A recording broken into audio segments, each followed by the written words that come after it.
Welcome back to the Bourbon and BS podcast, everyone. This is episode 291, and we are joined again. I was like, where's he going? You seem displeased. Jake Sanders, everyone. Thanks for back having on me the show, back in the garage, live and in person. If you're here, live on your computer or whatever device you're listening on, to the rest of you. Yeah. It's really nice. He brought a new blend from Crowned Heads we're going to get into tonight, and I'm really excited about this because I've really enjoyed this cigar so far. Yeah. And the overall project and everything has been really kind of cool to learn about, and I know your company has put a lot of effort into this project, so looking forward to talking about that. It's called the La Vereda. Yep. And from Crowned Heads.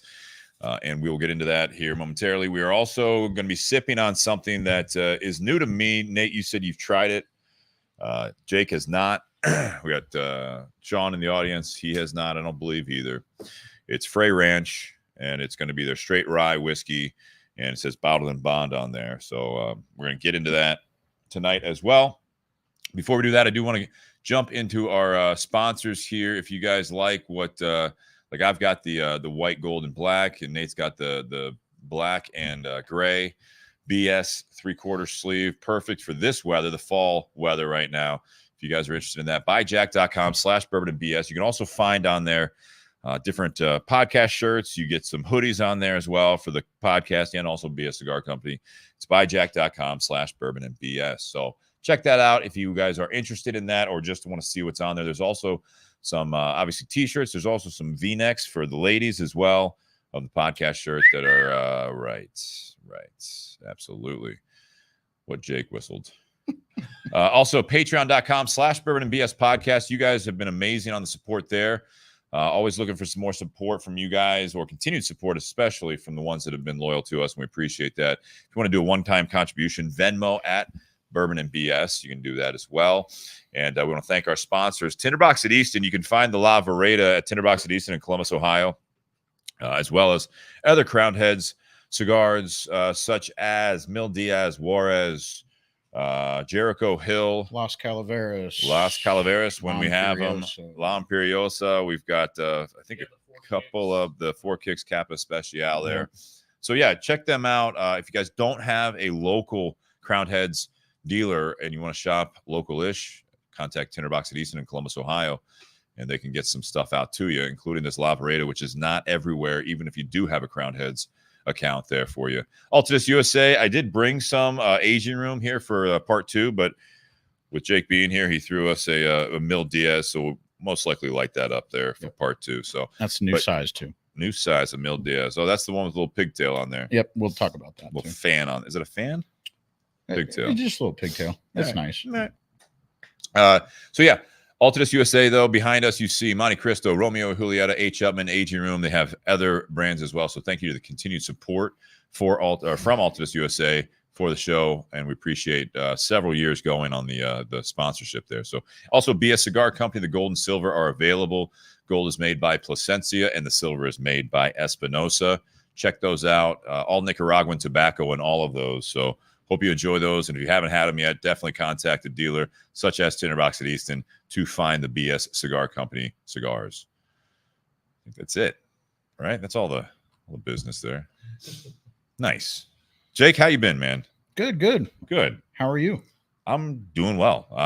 You guys watching this live, or if you watch it after the fact, you notice that we are very comfortable right now. We have both garage doors open here. Next week will look a little different. The high will be almost half. 40. It'll be like 45 Yeah. high that day. Perfect. Neat. For the record, it's 66 degrees right now. It's beautiful. It's perfect. It'll probably be in the 30s. It's good. I'd be lying if I said I was looking forward to it. Anyways, Jake, you are traveling. Jake, just for people that have not watched the old episodes, you obviously co-founded this show before you moved on to a couple different ventures, and now you are with Crowned Heads. Talk to us a little bit about, just introduce yourself to those that have not had the pleasure of meeting Jake Sanders. Yeah. Well, first off, Steve, Nate, thanks for having me on the Bourbon BS podcast again. It's always great to come back here It always feels like homecoming, so Yeah. it's always nice. And so my journey started at Tinder Box. Tinder Box Easton, was there for about 3 years. Went out to Burn by Rocky Patel, Indianapolis, as the humidor manager, became the GM, kind of built it up with myself and the staff. And it was a labor of love, and it was a blast. But I think God had a bit more of a different, I guess he had a different path for me. So, Yeah. So to say the least, but this is kind of what I was led to do at the beginning, and Miguel and everybody, John Huber, Mike Conder, Adam Shepard, everybody, Tim Osgener, everybody at Crowned Heads and Osgener Family Cigars, kind of gave me a shot and saw what I was doing, and I think they're pretty pleased with what I am doing. So Seems to be, right? yeah. So I cover the Northeast territory. I'm a regional guy, so I have quite a bit of states because we still are. Crowned Heads is growing, constantly growing. They've been around for 12 years now, started in 2011, and but we keep growing. So that's when we'll enter more reps into the world. So, but for right now, it's me, Northeast. Nice. Northeast, Midwest, obviously, and then you go out to the Northeast there, New England area mainly. Yeah, I mean, a lot of that is phone calls and emails, and I'll go out there for events and stuff, and try to do enough touching base out there as much as I can. But a lot of the core states, obviously, I live in Ohio. So I have Western PA, upstate New York, Michigan. They just gave me Indiana back, which I'm very, very excited about. Really? We had a rep that lived in Indiana, and he moved on to another cigar job and actually moved out of the state. So they gave me that. And then we just hired Andy Yaffe, and he is going to be our Nashville guy. And he's kind of got the East Atlantic, or Southern Atlantic portion of Mid-Atlantic, I think is what they call it. But he's got Kentucky, so him and I kind of meet up there. Nice. So obviously it's a company that is growing, positive direction. Yeah. And doing some exciting projects. Yes, I think so. You guys are known, I feel like, more recently. I know you guys have had some regular releases. Yes. And I think the last time you were on, we've talked about, because those that are loyal listeners have seen some of the projects that you guys were doing with Pichardo, right? Like the Juarez, with we did feature that. Pichardo. Yeah, so you guys were starting to put out some lines with them, working with them. I know you guys have been known for a little bit doing some small batches. Yeah, I mean, that was like, to say the least. I mean, call a spade a spade. For a while there, I mean, a lot of companies were doing it, but that was kind of I thought that was something that you guys were doing with some annual releases as well as some other limited releases, or I call them small batches. I think in the industry it's limited editions. But I mean, more or less, it's like a small batch of cigars that you're able to do. And now you've kind of kicked it back into some regular production stuff with Osgener. Yep. And obviously now with this one, the La Vereda, which is under the Crowned Heads name, which the Osgener is Osgener family cigars. Yeah. But it's all under the same umbrella there. Yes. Well, it's kind of the same umbrella. I think the correct terminology would be that at least what they would want me to say is that Osgener Family Cigars is distributed through Crowned Heads. So there's a separation there, right? Obviously, Tim Osgener, if you don't know, those listening out there, he is the son of CAO Cigars. So his father, Jano, his initials were and are CAO. So obviously he had passed a few years back, and then Tim wanted to regain kind of entrance into the industry and get stuff under his own family name, which he's got Bosphorus, Aramos, and then Pi Synaesthesia, which is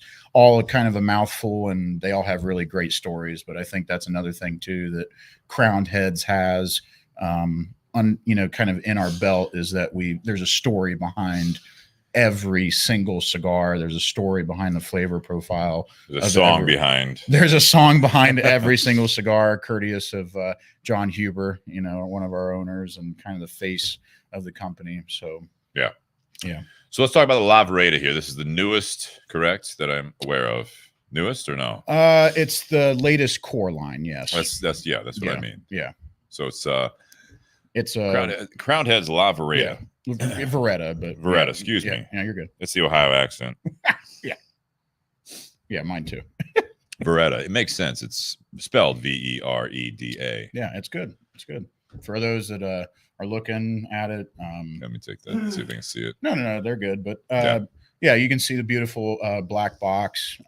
It kind of goes away from kind of a traditional Crowned Heads inspired look, if you will. So I mean, you're looking at a lacquered black box or kind of a gloss black box. It's kind of more. It's got some flair to it with the gold accents, but it's subtle, so it's not kind of over the top. It's kind of a dress box, kind of, especially like a black tuxedo kind of thing. It's got that look to it. Yeah. Not so much like for those that have seen like Camacho. I mean, this is still like a natural, I feel like, wooden box look to it. Yeah. So it's still a little bit more traditional, even though it's got a little bit, that's why I say like more like a dress box. It just pops a little bit. Yeah. And on the inside of it too, the inside of when you first open it, the lid has black velvet and then almost like a brushed like gold leaf logo of the V for the Vereda on the inside. So that's pretty cool too. So it's kind of going more towards kind of the premium lifestyle. And I think that's due to what the tobaccos that are in it. This comes out of Ernesto Perez Carrillo's factory. And for us, and John and Ernesto worked really, really hard on this cigar, on the blend. There's a bunch of different tobaccos, which we'll get into in a second, I'm sure. But it's just a really dressy cigar, and because of that, it has that price point to it. So we wanted to bring the presentation up a little bit, and I know that John wanted to make it the premier line out of Crowned Heads. Yeah, Ryan Sanders out there says the box looks very classy. Yeah. I would agree. That's my cousin. Yes. Yep. Uriel says, Steve, Nate, did you guys not get the memo to wear an awesome hat today? No.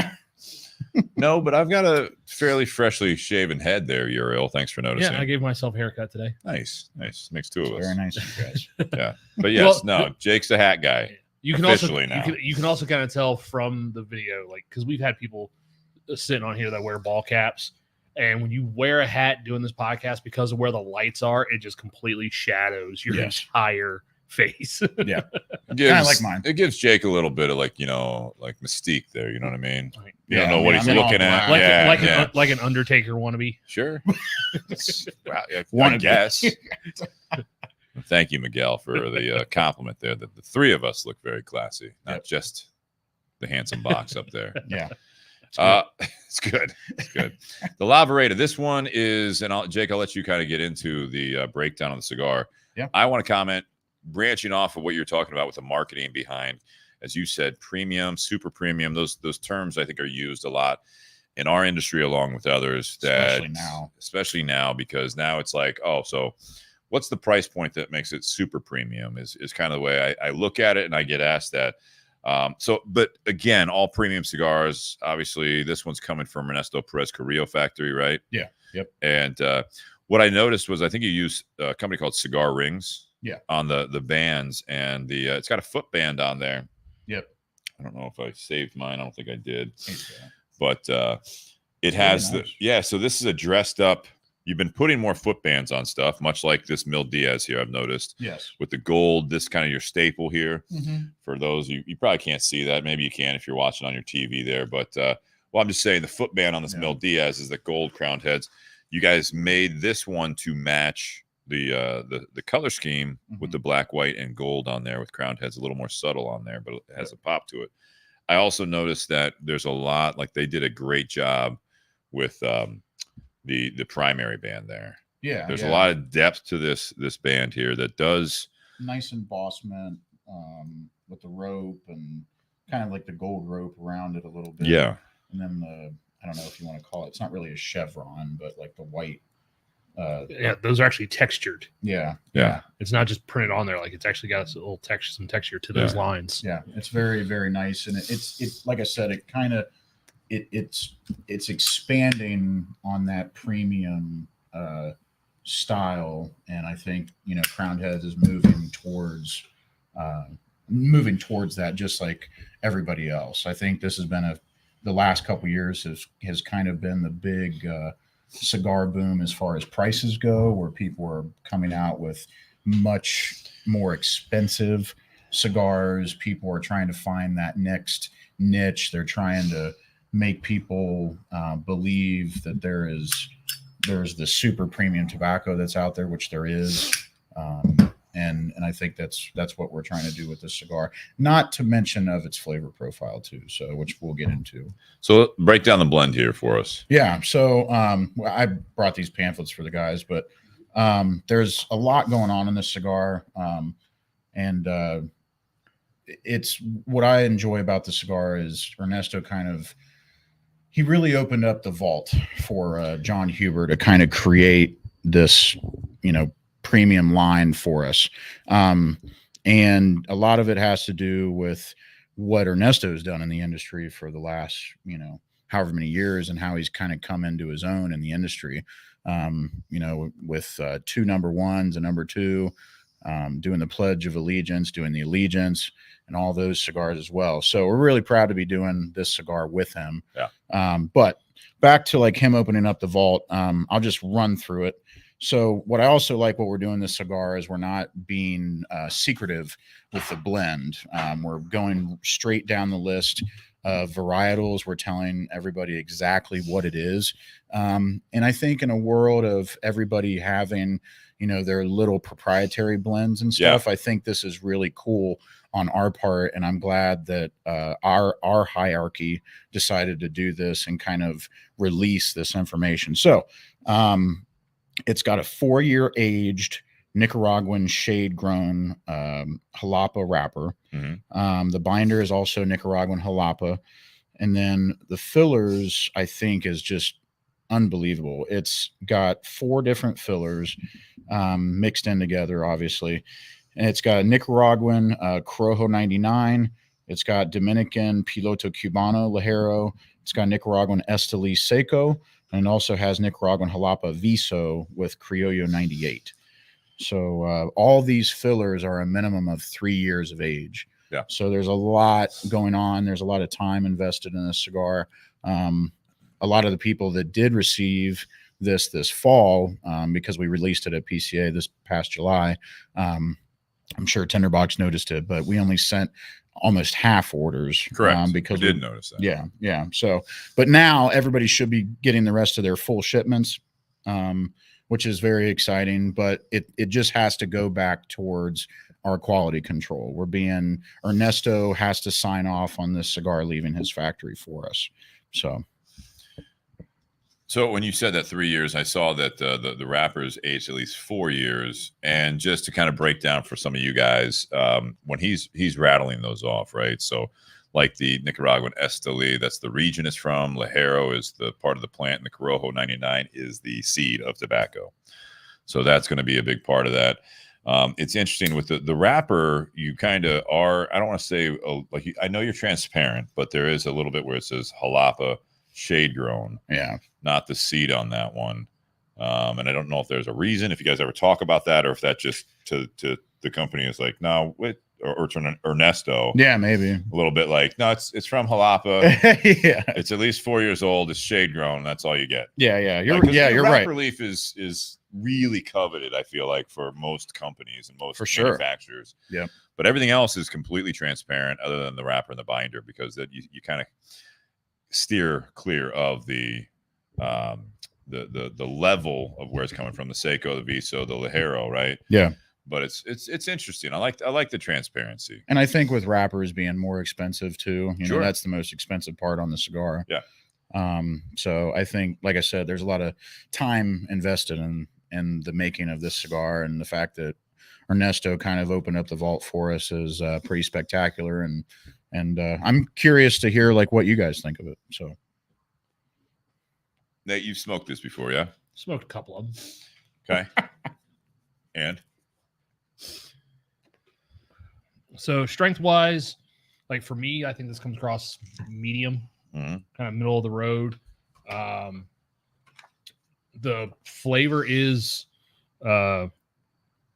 rich. I was like, the flavor is definitely pronounced, but there's not like one flavor note that I think is dominating. For me, it's more like a lot of earthy and leather notes to it. Like no sweetnesses or like coffee or dark chocolate or anything like that. Just a lot of wood notes, earth notes, leather, those kind of components. Yeah. See, I do get a little sweetness on it, and I think that this one really reminds me. There's a saltiness to it, and that is something that you don't find much. Sorry, I got another one over here. You don't find a lot, in my opinion, in a good way, other than, and I hate being that guy, other than some Cuban tobacco. Yeah. That's what I thought on the light up of this the first time I had it. Was the word Cubanesque, if that's a real word, is used a lot in the cigar world. Yeah. I say it a lot. Yeah, With the Mil Diaz, I say it a lot. This one really, when I remember firing this up the first time, it had that kind of saltiness. It does, I think it has a little sweet to it, but it's got definitely like a little bit of spice, the earthiness, and everything else. And I think so. I've smoked it before. I think that the saltiness does kind of dissipate a little bit as you get through the cigar. But I'm interested to see how this goes tonight with us sipping on something, because I've never had, a drink with this cigar. But I tell you what, even sipping, we had a couple sips of the Frey Ranch straight rye bottled and bond, and that flavor is still very predominant coming from the cigar. Just it's a really balanced and fairly complex, at least at first. When I say complex, not necessarily the journey through the cigar, but I think there's a lot of flavor there, and it really does hit kind of the outside and the front of my tongue a lot. Yeah. And so that's where I come up with like this salty sweetness to it. Yeah, it's like a zestiness. It is like kind of like what you get off like bacon, like a bacon zestiness. I don't consider bacon all that zesty all the time. Just like salty. Okay. Yeah. Okay. Salty. Like savory. Yeah. I guess yeah. But definitely. But I think, I don't know, for me, for this cigar, I've got to smoke quite a few. Luckily, Lucky. I mean, well, even we don't get a lot of samples of this because of that quality control, and we wanted all of our accounts to get as much as they can. Sure. So, but to go on what you're saying, I'm kind of with you, Steve, on there's this mingling of savory and salty with creamy and nuttiness that's going on, and it's subtly sweet, and I think it's the kind of the perfect blend of the two. It's kind of the best of both worlds, in my opinion, where you have kind of because when you retrohale, you get more of that the black pepper notes, but then that saltiness kind of comes out a little more too, and then when you take another puff, you get a little bit more of that creaminess and that sweeter notes, because your palate's kind of combating that pepper off of the retrohale. So I really, really enjoy this cigar. The more that I smoke it, it really is coming to its own. So it's exciting. Sean, do you want to chime in here? Yeah. Go ahead. Yeah. I love it. I agree. The construction's very good. You can tell it's a very good quality cigar. I know, cigars I have, and, certain ones are like these, where when you retrohale, you get so much more flavor. Mm-hmm. It's very prominent, and it's very, it just reminds me of like a higher end cigar I've had before. And it's like, there's just so much more flavor to it. A lot of them are just like you said, there's more to it than just the pepper. There's other, I think I get some earthy notes as well in the retrohale. And then to have a completely different flavor profile on the mouth is cool. I love you can do both and have both too, because a lot of people don't really get that. If they're afraid of retrohale, they don't know how. I think they're missing out. And I think that's great that you have a cigar that can do both for that. I think it's I'm glad you really enjoy it. And I think it's important to note that the balance of the cigar is what is most important. There's a lot of cigars that kind of they lean towards one or the other depending on what the blend is. And you have, maybe too much of this and too much of that, or too little of this and whatever. But this cigar is kind of encompassing all those flavors, and kind of like what Nate said, where it's medium body, but it has that full flavor is what I really enjoy about it. Cause it's speaking on that super premium aspect with the tobaccos that are involved. So it's really impressive. I think if people, want to try out Crowned Heads and really want to enjoy more of a, kind of a boutique style brand, but like I said, we're kind of coming into our own. They need to try La Vereda for sure. So. Yeah, you guys, I mean, again, I'm not going to take away from the term super premium, but I mean, this one, when you say full flavor, I think it's an understatement. I think this one does have, because it's hitting parts of your tongue, especially, or at least mine on my palate, it's a flavor bomb, but not necessarily. I think sometimes with cigars, the flavor bombs are just those really full, kick you in the back of the throat. Like a sharpness. This one's just, it's very flavorful. And I think it's because of the salt and sweet that I'm getting. Very like food flavor forward type stuff. You know what I mean? It's going to be something that as you're smoking this, for me, it's just a lot of flavor. And the only thing I can say about that, and it sounds silly, but it's almost sometimes too much flavor as I'm smoking it. Cause it's like, it just really kicks that flavor every draw, every puff. Doesn't go away. There's no real like kind of mellowing out on most of it, at least where I'm at so far. You're about halfway through. Yeah. And we're smoking the 54, which is the 5 3/8. 5 3/8. Is that what it is? Yeah. It's 5 3/8. 5 5 5/8. 5/8. I was gonna say, I thought it was almost 6. The 50 is the 5 3/8 by 50. There's 4 sizes that come in this cigar.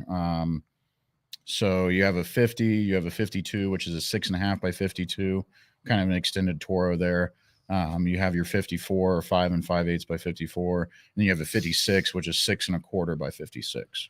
So, and that's that cigar. The 56 is it's kind of confusing because it looks bigger than what it is, for me at least.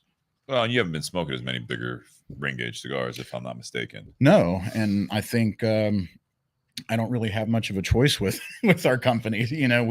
We kind of dabble in the smaller ring gauges. Even John and Miguel, I think, will be the first to say that the Corona Gorda is like their favorite size in any cigar. And honestly, since I've been with the company, I have to agree with them. I mean, they know what they're doing. So yeah. And I will say, I'd be interested to see if you guys do a line extension on the La Vereda, because if they do go to some of their favorite sizes, like a 46 ring gauge of this, unless they tweak the blend a little bit to make it more subtle, I think it's going to be too much.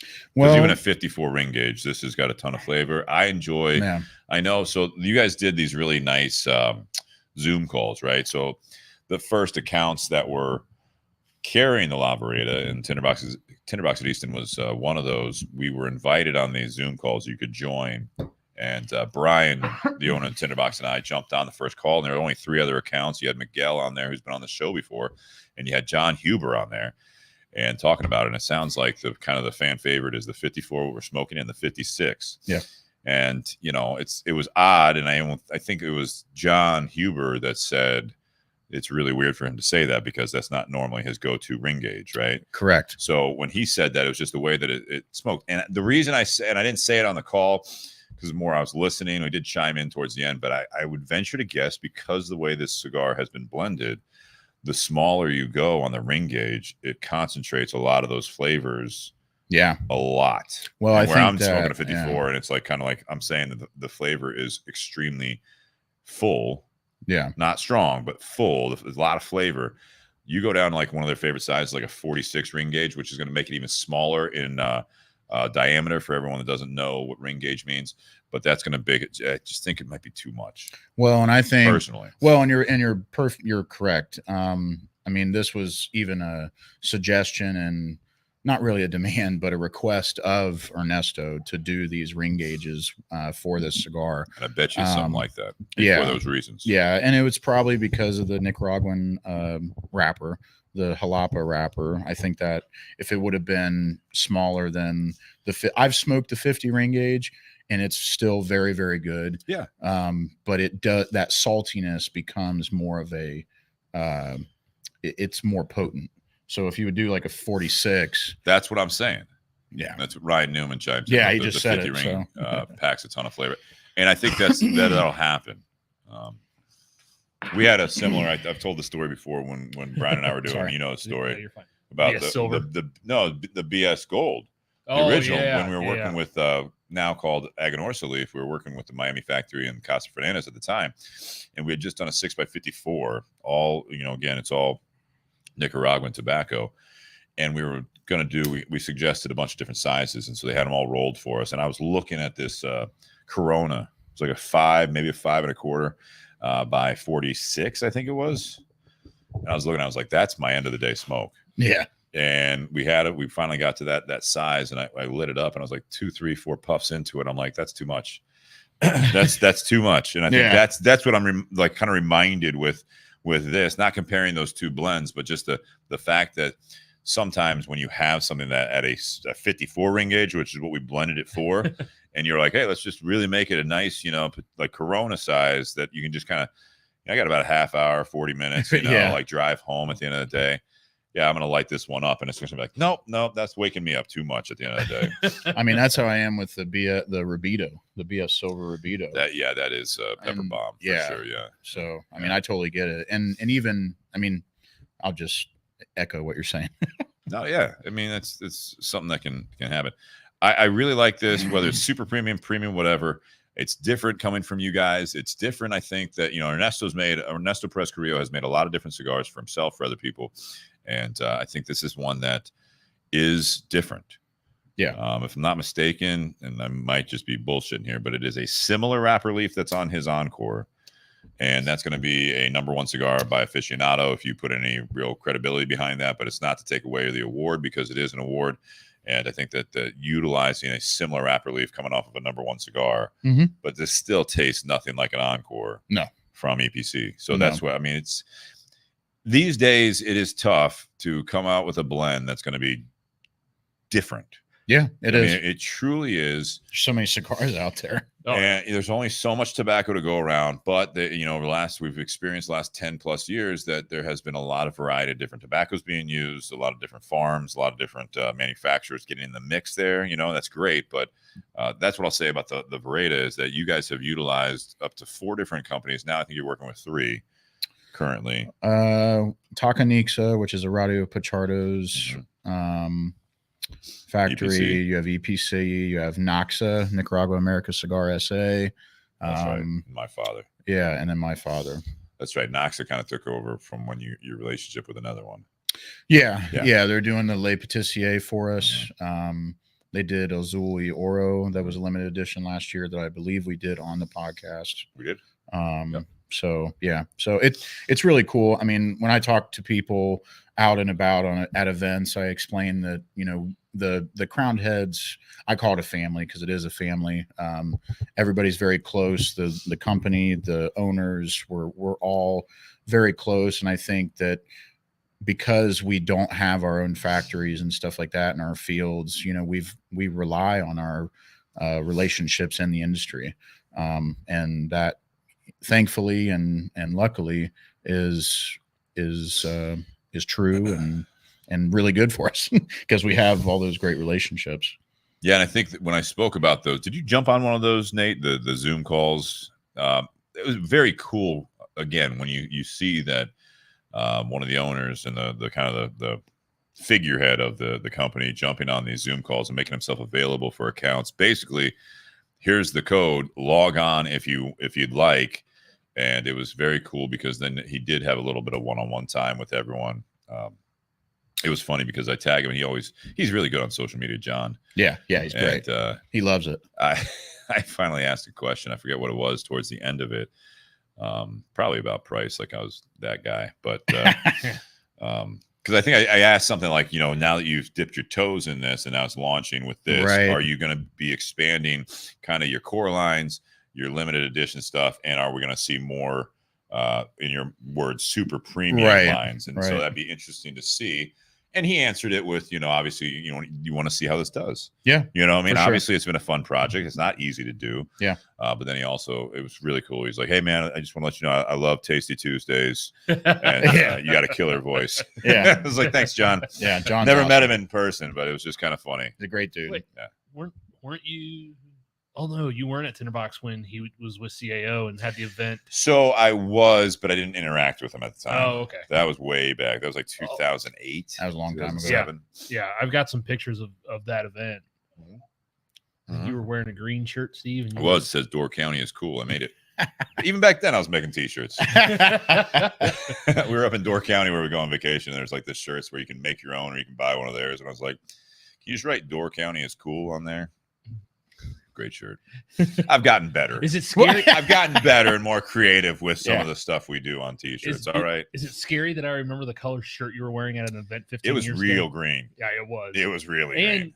You were bigger back then. Yeah, a lot of real estate. Yeah, so There's a lot of green. It was like a green screen. Yeah. Jeez. Yeah. Well, Nate has a Could've done the really good weather. memory too. He remembers everything. On the weather. He documents everything too. Right. It's great though. Somebody needs to do it. It helps with my job. Well, yeah.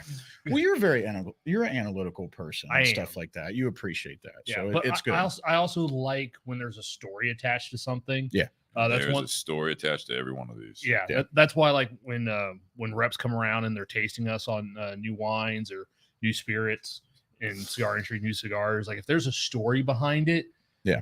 I can use that and sell that to customers. I can tell them the story. For sure. I had that happen this week actually. Selling a customer wanted to buy a bottle as a gift, and I told them a story about this, and they're like, "So, do you have stories like that on like all of these?" I'm like, "Not all, but there's stories behind them. I know some of them, but Yeah. not quite all. There's As long as the story's true.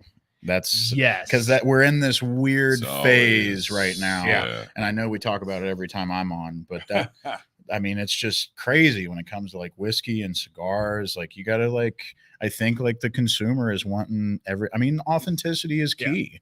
Well, the story I told about that particular bottle, I only remember because we had the maker of that product on our podcast, Nice. and That's That was always helpful. helpful. and listen to him tell the story. So it's like, yeah, that makes it easy to remember. That's like when you go to a distillery and like even if it's people can talk shit about like Maker's Mark or like Jim Beam or whatever, but it always tastes like $1 million when you're at the distillery. Like Yeah. you're in the presence of the master distiller or the master blender or That's whatever. the utopia effect. Yeah, it's perfect. Mike, who's been on the show before, he asked a question for you. Does Crown Heads facility in Nashville allow visitors? I'm traveling down that way next week and have always wanted to visit the factory. It's not really a factory. It's more of an office and warehouse. Yeah. And meet John if possible. Yeah. So So Mike, just shoot me a message. Steve tagged me in this, right? So it's but just shoot me a message and we can talk about it a little more. That's all the information that I think I should give about that right now. yeah, it's not like So- you guys have tours or just Yeah. open door policy there. Obviously, if you know someone like Jake and you're in the area, if within reason, I think you guys are pretty accommodable. Yeah, as yeah, far as we that are goes. depending on the day. So Yeah. just shoot me a message, Mike, and I appreciate the question. So Yeah. maybe we can get you down there. I remember back when I was with LFD the first time, I went down to the actual office down there near Miami.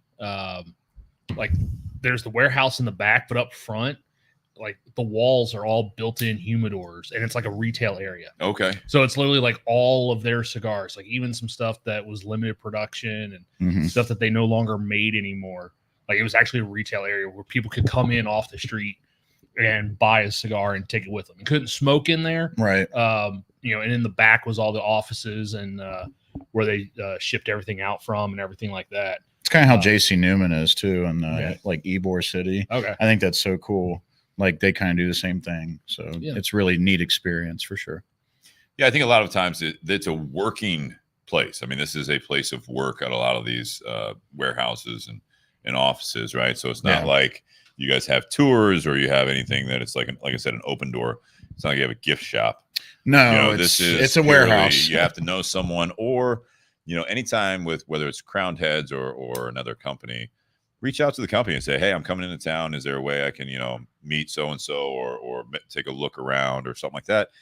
The worst they can say is no. Right. And it could be that, hey, we don't do that. Hey, we don't have anyone available that day, or it's a really busy day for us. They're not going to necessarily be rude about it. Right. But sometimes it's like they're not in, John Huber's traveling, or he's not in the office, or there's no one. Or there's a big shipment day. I mean, they're working. It's a running business. I think the key is just to be polite, and just ask, like you said, and we'll try to accommodate the best we can. Yeah, so that's great. I think that's the way I think that's the way that all businesses and the whole industry should work. I mean, it's just like, be polite, ask a question. If it doesn't work out, it doesn't work out. If it does, then great day to you. Don't ask for free shit either. That's the biggest thing. Don't be rude. That's the biggest thing. Can I get a t-shirt and a hat? Yeah. And a box. Now you could say, well, hey, no, that's the biggest thing with us too, is the hats. Swag, is the swag, man. Like the hats, like our stick. So our viewers, they can see the hats that we have. But that's our stick in the industry, and John's also very, very creative with that. And that's kind of our thing. But a lot of people, they come by, and if I'm at an event, they say, how much is a hat? And we kind of make the joke. It's like, well, buy some cigars. Well, yeah, buy some cigars, but it's like, yeah, it's a box of cigars, which is normally 20. It's like, yeah, you can, buy the hat for $200 and you get a free box of cigars. So, I mean, it's one or the other. So, but like you said, don't always ask for free shit all the time. Don't ask for free. I mean, if you really, hey, I love your stuff. You guys used to make a hat, or I saw that hat, or, is there any, like, while I'm here, or should I talk to a rep? Like, can I buy a hat? If you're there, you see something, I don't think is rude. If you're like, hey, can I get a hat? Yeah. Like, get the fuck out of here. Yeah, exactly. Yeah, I don't like that. It's very, very rude. So it is rude. Can I talk about one? Sorry. No. I just wanted to talk about the aroma off this. Sure. And I don't know if it's the allergies or what, but I'm sniffing here, but I can still smell it. Go ahead. I mean, it's just because the wind's kind of coming in the garage, and there's a great breeze tonight, but it's just the aroma is almost like this, like salted caramel. Telling you, it's to me, salt again. Yeah, it's like a salted caramel. You get that in the retrohale too. Yeah, like when you retrohale and then the smoke comes back and kind of hits you a little bit, it just amplifies that flavor, and it's like awesome. When your cigar is sitting in your Kentucky double like mine is, and the smoke just goes right up your nose. Yes. There. It's like, that's tingling. Yeah, it's supposed to go the other way. Yeah. Well, I just had Thai food, so I'm probably perfect. I'm probably fine on the spice. Right now. Yeah, you're probably toned down a little bit, tone deaf on that. But no, I think this is a great cigar. I would encourage everyone out there, don't be afraid of, and I say this, respectfully, don't be afraid of the price tag. I know.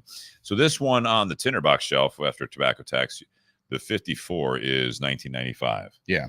The 52, which is a 6.5 by 52. We were talking about that before the show. It's a little deceiving because it is a longer cigar. And so it's one of those things where it's actually $18.95. Right. So it can be a little confusing based on the ring gauge and the length, but you're looking at, like, basically, depending on your tobacco tax, I don't know what the MSRP is, but just to be safe, I'd say you're looking at $17 to about $20. Yeah. So upper 21. teens, upper teens flirting with 20 plus, right? So that's where the quote, unless you're in New York. Tags. Well, again, I mean, they're like sitting at like 26. But this is not available online? No. So this is it should not be. Brick and mortar only. Now, I will say some brick and mortars are online retailers, so yes. you might see that from some of those places. It's a great point. Great point. It gets confusing because when people, you can't get this online. No, I can. So-and-so, like Corona Cigar or whatever, like down in Florida, or Abe with Smoke Ends, like they have it. It's like, they've got 11 stores, or whatever it is. Like it's that they sell online as well. So it's almost like the same as if you were to call or contact Tinder Box at Easton and say, hey, can I get some La Veredas? Absolutely. I'll ship them to you. It's like, it's not it's a brick and mortar, but if you have online presence or you ship, it's available. I think the key part to mention here is that we want it to be brick and mortar. Yeah. That's the point. That's why our initial orders that came from PCA this past July, that's why they were half orders for this fall. Yeah. And we actually went through and picked and made sure, what were the first 80 to 100 stores that were actually going to receive any of it. Yep.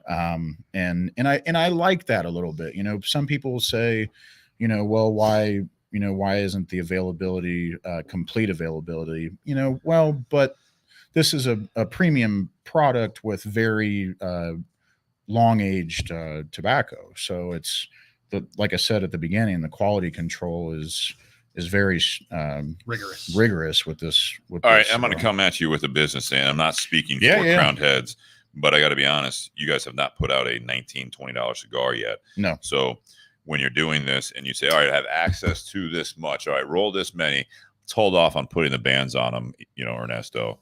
Not saying that's what you guys did. I'm saying that from a business standpoint, let's see what kind of bite we get on this. Yeah. Because I see your point. If we put this out, I'm not going to immediately discount this brand because now we're sitting in a surplus of product that's ready to go, boxed up and everything like that. And everyone's like, $20 Crowned Heads, I'm going to pass. Right. I'm going to wait and see how it's received. And if people are asking for it, it's like, I can see that. I'm not like, again, this is just a logical thing in my mind is that from a business standpoint, you can either go all in with that or you can say, tell you what, see what kind of orders we get. Let's make sure we have enough to approach this many retailers and say, hey, we're limiting this to, I don't know, 100 retailers to start. Yeah. Holy shit, we got a lot of orders. I see what you're saying. Let's package the rest of them up. Let's go. Yeah. Let's go. Yeah. I see what you're saying. I'm not saying you guys did, but I would not be surprised if that is in the mind of some of your guys at the office. Probably. But I'm not mad at you for doing it. Right. But I think I would kind of rebuttal and say that, again, this is coming from Ernesto.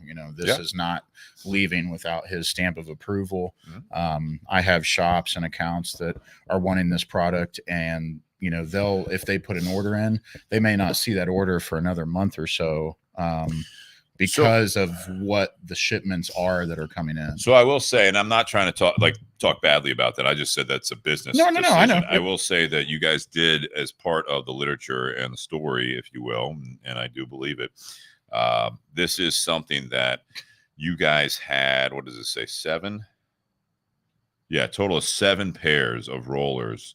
Yes. Or Funcheros and rollers, total of 7 pairs. So 14 people were chosen to produce this out of Ernesto's factory. Yeah. They do also say in here that normally with the industry standards, what you're pushing right at 7 pairs, 250 cigars rolled per day is the average, standard, right? Yeah. And the goal here, and this is like, it's kind of like one of those things. If you have employees, you're like, hey, I need 250 widgets, right? Yeah. And you say, hang on, let's slow down a little bit, make sure everything's good. I don't want any errors. I want you guys to be able to take your time.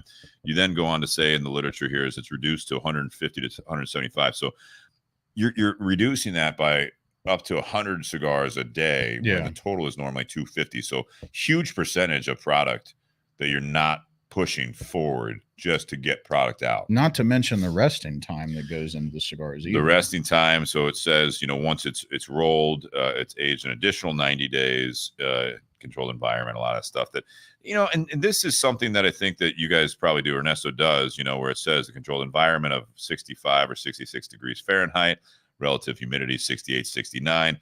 I think those are maybe mostly standards, but no one talks about it. Right. But it is something that you're looking at this. Not only you got the aged tobacco that Ernesto's been sitting on, you have that to your point of, hey, we need to get more cigars produced. Like it's going to take a little longer. Yeah. We're not pushing all right. So we got a big demand on this. We were using 7 pairs. All right, let's bump it up to 14 so we can double production. Right. Hey, instead of 150, 175 cigars, let's go 200. Now you're basically maybe jeopardizing the integrity of the product with what you're trying to achieve here. Yeah, it allows the rollers to be a little bit more intricate in what they're doing. They don't feel rushed. Yeah. It allows them, it's a labor of love. So it's allowing them to, give that love into the cigar, figuratively speaking. Yeah, I mean, if you had your boss come to you and be like, "Hey, I need you to slow down your work a little bit. You're not doing a bad job. I just need you to just make sure that you're really kind of getting it all done correctly." Yeah. What are you going to do? That rarely happens. Yeah, I'll it's tell you good. that right Because a regular roller, if you just let them, like if there's no quality control and you just let them go, like if you went up to a roller and said, "Hey, we're going to pay you based on how many cigars you roll in a day," they're going to crank out 500-600 in a day. Yeah, if you're paid by the cigar, Yes. you're paid by the product, Yes. and you say, "Hey, tell you what, I'm going to pay you the same, but I just need you to do 150, 175." The point I'm just making, like if you're paying them by cigar, like they don't care about the quality. They're just going to churn and burn. If you're just sitting there paying you based on how much they're working, their hours and stuff like that, then it's like, okay, I know the goals I have to do. I can focus, take my time, and make sure it's a quality product and not just rush through it. 100%. It's pretty cool. Which is something that CAO used to do back in the day. Yep. That was something that Jono was a big proponent of. Yeah. I mean, and all of Osgener family cigars are coming from Ernesto as well, down in the DR too. So, I mean, the projects that we're doing with Ernie is kind of unlimited, which is really, really cool. And hopefully we'll get to go down there again this winter and experience even more about the factory than what we did last year. So we can smoke, Jake Sanders blend 2.0. If I could get another, if I could do another blend, it was good. That would be great. I got 40 of them, and I have one left. I only smoked 9 of them. That was nice of you to share. I appreciate that. Yeah, so it's cool. It wasn't exactly what I thought it was going to be. So you mean your first time didn't go exactly as planned? Yeah, I know. Oh, weird. I know. So the good news is Ernesto Perez Carrillo has a lot more attempts than your one time. Yeah, he's great.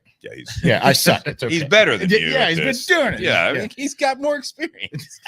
Been doing this. It's my first time. Damn it. I mean, you know how I am though with my palate. Like I'm so like intricate with what the flavors are going to be, and I had these I had 3 different blends that I wanted to do, and I remember Miguel and even Mike Condor looked at me and they were like, you can't do all 3 blends. I'm like, right, but I'm trying to figure out based on a theme of what I was going to do. So there was a bunch of stuff I was working with. It was very, very cool. Very, very creative experience. I feel like that's you're in a kitchen, right? And yeah.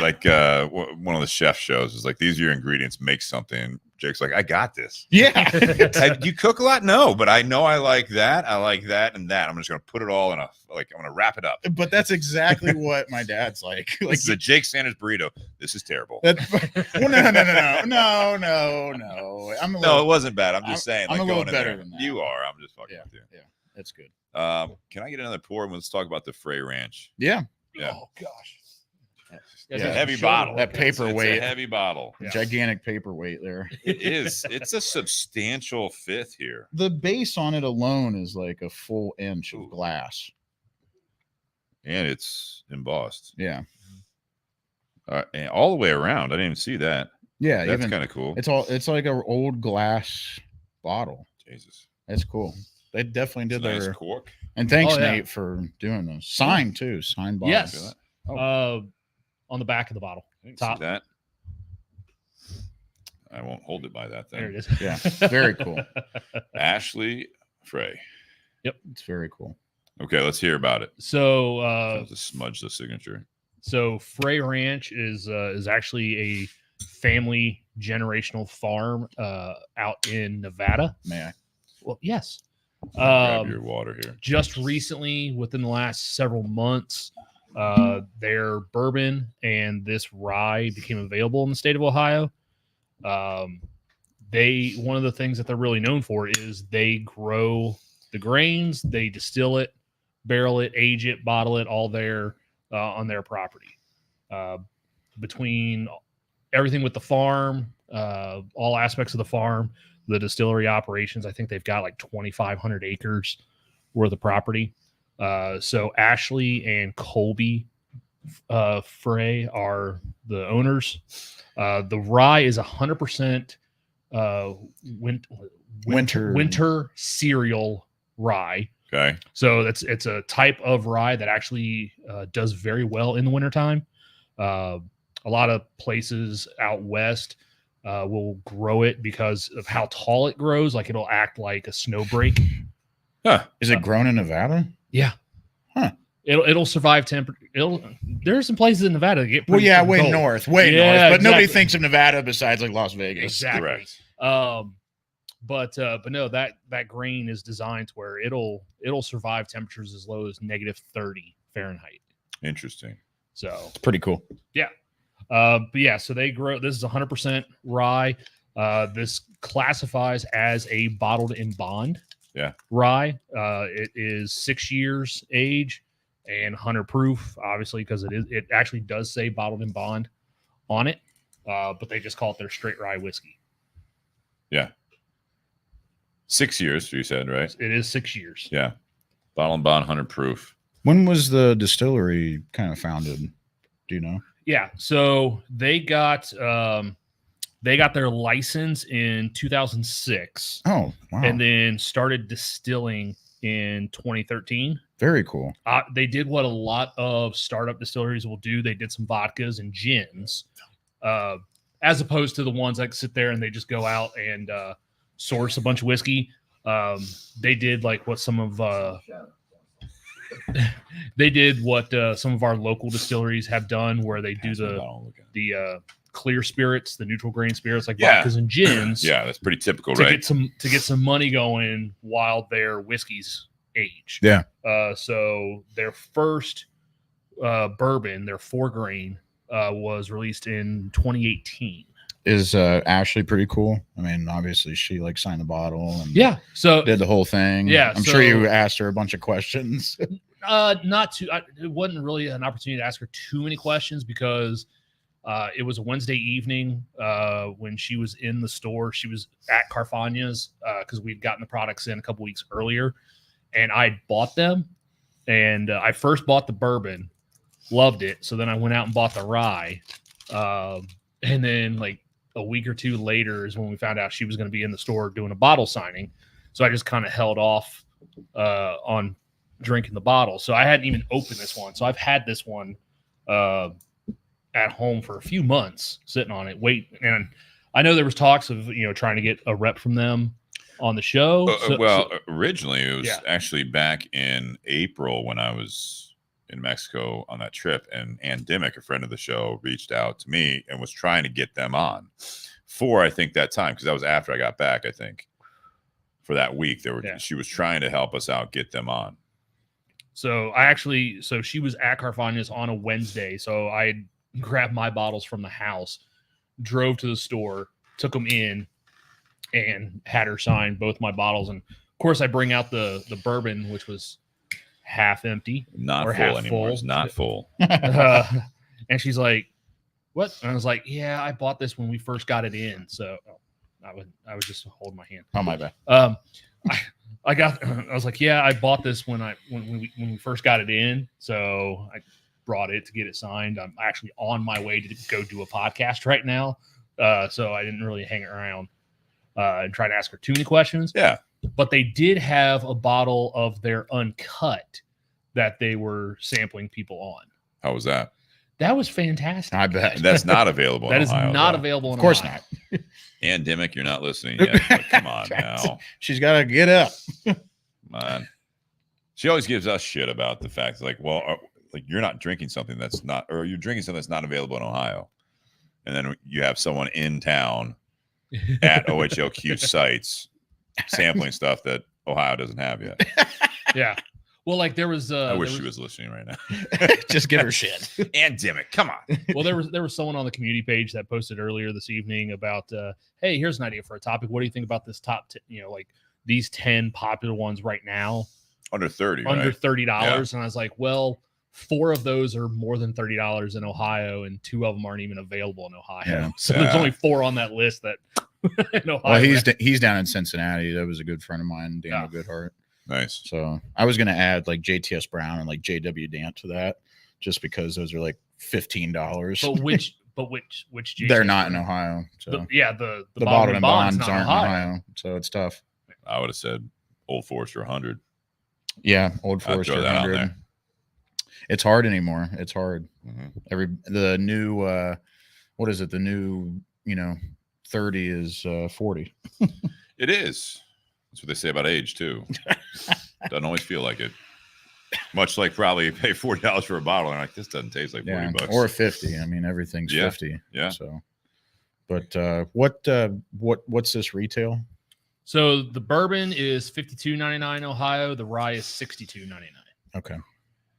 So this exact bottle is available in Ohio, then. Correct. Yes, I both- saw it this evening. Yes, both the bourbon and rye are readily available in Cool. Ohio. Very cool. Not allocated. It's just Yep. it's available. Now, I don't think you're going to find it everywhere, Probably not. but it definitely is. I mean, so the shop right down at the Kroger here, they had it on the shelf. Oh, cool. Yeah. Very nice. Well, I like when we first popped it, which again, thanks Nate for bringing this. I know it's a signed bottle, so it's always a good night when somebody brings a signed bottle, and it's We'll have to refill this. it's bottle. there for sharing, but it's a nice gesture. I always like to mention that. But I just really enjoyed the nose, like right off the rip. I thought it was like, it was kind of that sweeter rye than what everybody knows a rye to be. I thought it was like kind of like a malted rye. I know it's not malted, but it kind of has that sweetness of a malted rye. Well, and I think you get that on this one because it's 6 years in the barrel. Because ryes don't have to age as long as bourbons in order to really hit maturity. Right. I mean, you can sit there and have a really good rye come out at 2-3 years old. You're a big rye guy too, right? I- Like both you are, right? I know Steve is, but I am, but he considers himself the rye guy of the show of the here. two? Of the Okay. two, yeah. I got you. Well, because anytime we've done a company's bourbon and rye side by side, I tend to like the rye more. Steve tends to like the bourbon more. There's only been one time that we've done a side by side where we flipped. Yeah. When I first started sipping and like trying bourbons and different whiskeys and stuff, it was funny when I would first go down to the distilleries with my dad. I always somehow enjoyed the rye more. And I think there's this like weird, like ryes are like notorious for being like spicier, right? Like the grain is like rye bread, but for me, I don't know what it is about the combination of the barrel and the oak and then the rye grain, but there's always this like hidden sweetness, I think, with a well-aged rye, which I think is kind of unmatched. Well, and I try to educate people that come in and they're looking for ryes, but they're not too sure or they say like, I'm not a huge rye person. It's like, well, ryes, there's different styles of ryes, just like there's different styles of bourbons. You have the ryes that are big, bold, spicy, very cinnamon heavy or mint heavy, just kind of tingle your tongue for a while. Yeah. Mhm. But then there are some ryes that are lighter on the profile, Yeah. or they have more sweetness to them, and it's all based on the blend. I mean, Well, the barrel rye that we just had recently, Barrel Craft Spirits, barrel rye. You got to try that before you leave, Jake. Mm-hmm. It was a very different rye. It had that mint, yes, it did. like spearmint. Yes, Really? Oh, Ooh, I my like that, goodness. then. Yeah, we might have to, after that glass, maybe have some for Yeah, part I two. like that. It was really interesting. Very, very cool. I think the ryes, though, everyone's, and some of the bourbon people are gonna probably think I'm wrong like usual, but I think that the rye stuff, you come out, you get that spice, you're right. You don't have to be like super high proof, but you have some spice. You've got really strong flavors, in my opinion. Yeah. That again, for those that are big whiskey people or bourbon lovers, I think the ones that the people that we had that craze, it's still out there, but you get the barrel strength stuff. Yeah. And you really just want to like, I need that heat. I need like a ton of flavor from the barrel strength. I need cast strength stuff. You don't need that with ryes. No. You can have 100 or even a little less, right? 90s with the ryes and have just super strong flavors. I think for cast strength ryes, like if Well, that's a different story. Yeah. and that's a completely different. I'm saying, no, I though, know it's the barrel strength bourbons where there's not a whole lot, they're not high rye content. You throw the 95.5s in there that are aged or whatever. Like this drinks. This is not one of those. This is very balanced, right? So, but my point is that I feel like with ryes, you can get some really bold flavors at a lower proof. at a lower proof. You get more proof for your buck. So I think that when you were saying that, Jake, knowing you as long as I have, you're saying like, oh, I just really gravitated towards the ryes. Well, you also went through the whole barrel strength stuff. You still are, but it's like I know you get that barrel strength stuff and you're paying more for that, especially like barrel picks and stuff like that. Oh, like the one you brought, 130 some proof. You're like, yeah, that's really strong. I got a 95.5 rye that's 100 proof. right. And you're like, wow, that's got a kick to it. You're like, yeah. Yeah. And that might be why I think you might have gravitated towards that. Well, probably. And I think everybody gravitated towards the barrel strength thing, and people still are. And I think really what it has to do is the consumer standpoint, where you can trust the master distiller on what they're doing because that's their job and they're great at it and they're a master. But I think people just want to do what they want with their whiskey. And I think that's what the barrel strength kind of allows. Yeah. But with ryes, I think what a lot of people are doing right with ryes is that they're letting them, one, they can age them younger, so they appreciate that. They don't have to pay all the whiskey tax for them as long.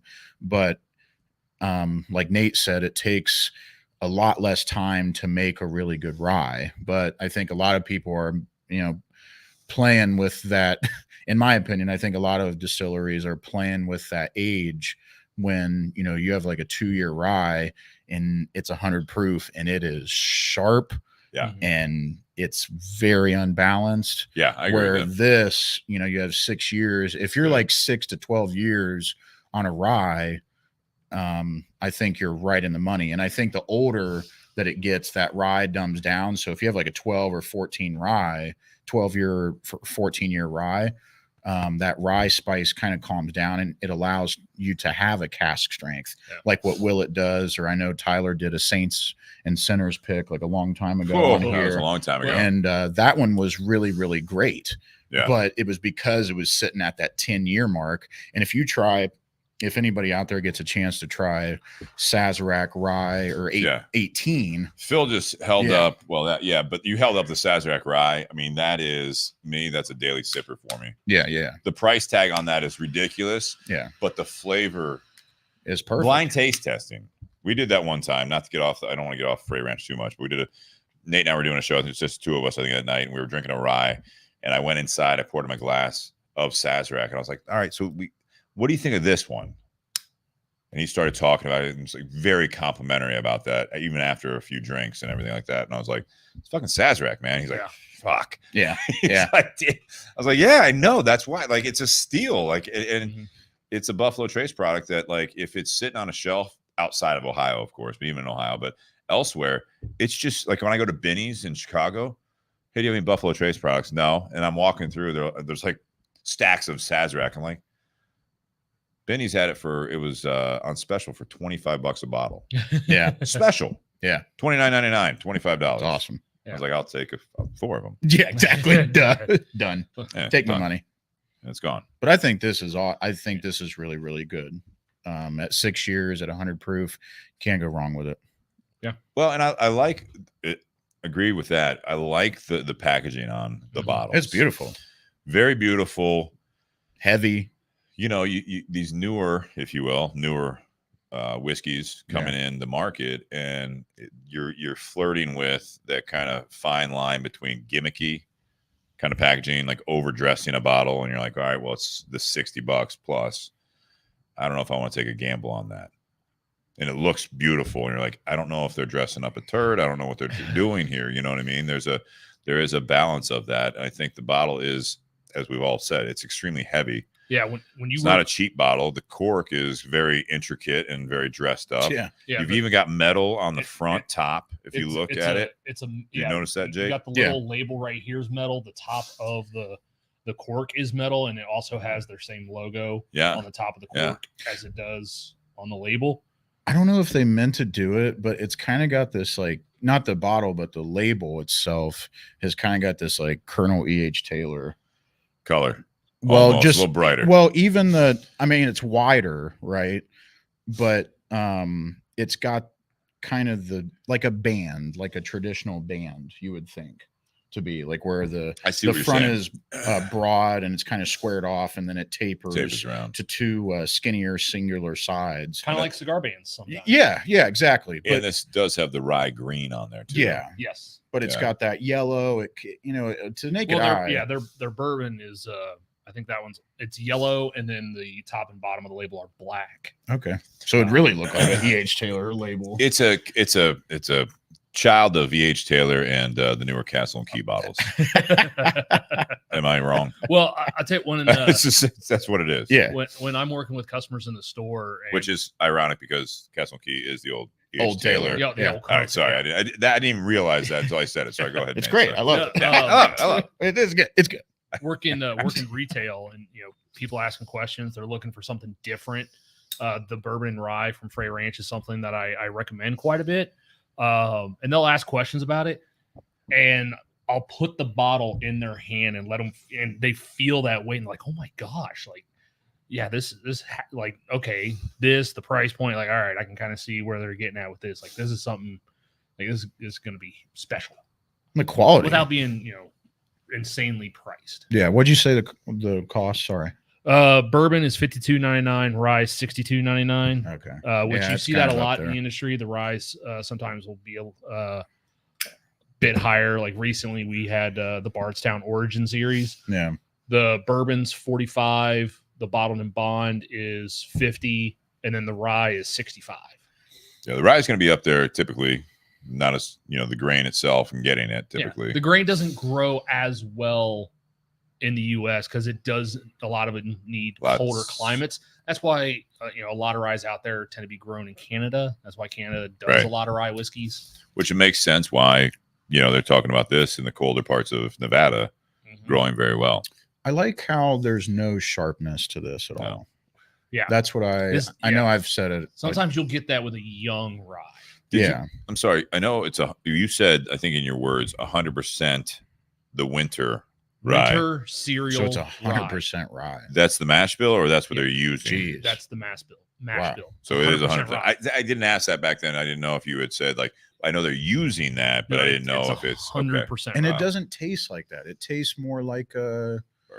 Yeah, well, no, it tastes more like remember, like when Woodford came out with their rye the first time, when it was like 50, it's only 52% rye, 53. And then 53, and it's just barely, it's just barely a rye. Yeah, where just like their wheat and their malt. Yeah, where it's more balanced. And I know that's why they did that, but that's what I get out of this. It's just kind of unbelievable how, and it almost has like a maltiness to it. Yeah, it does.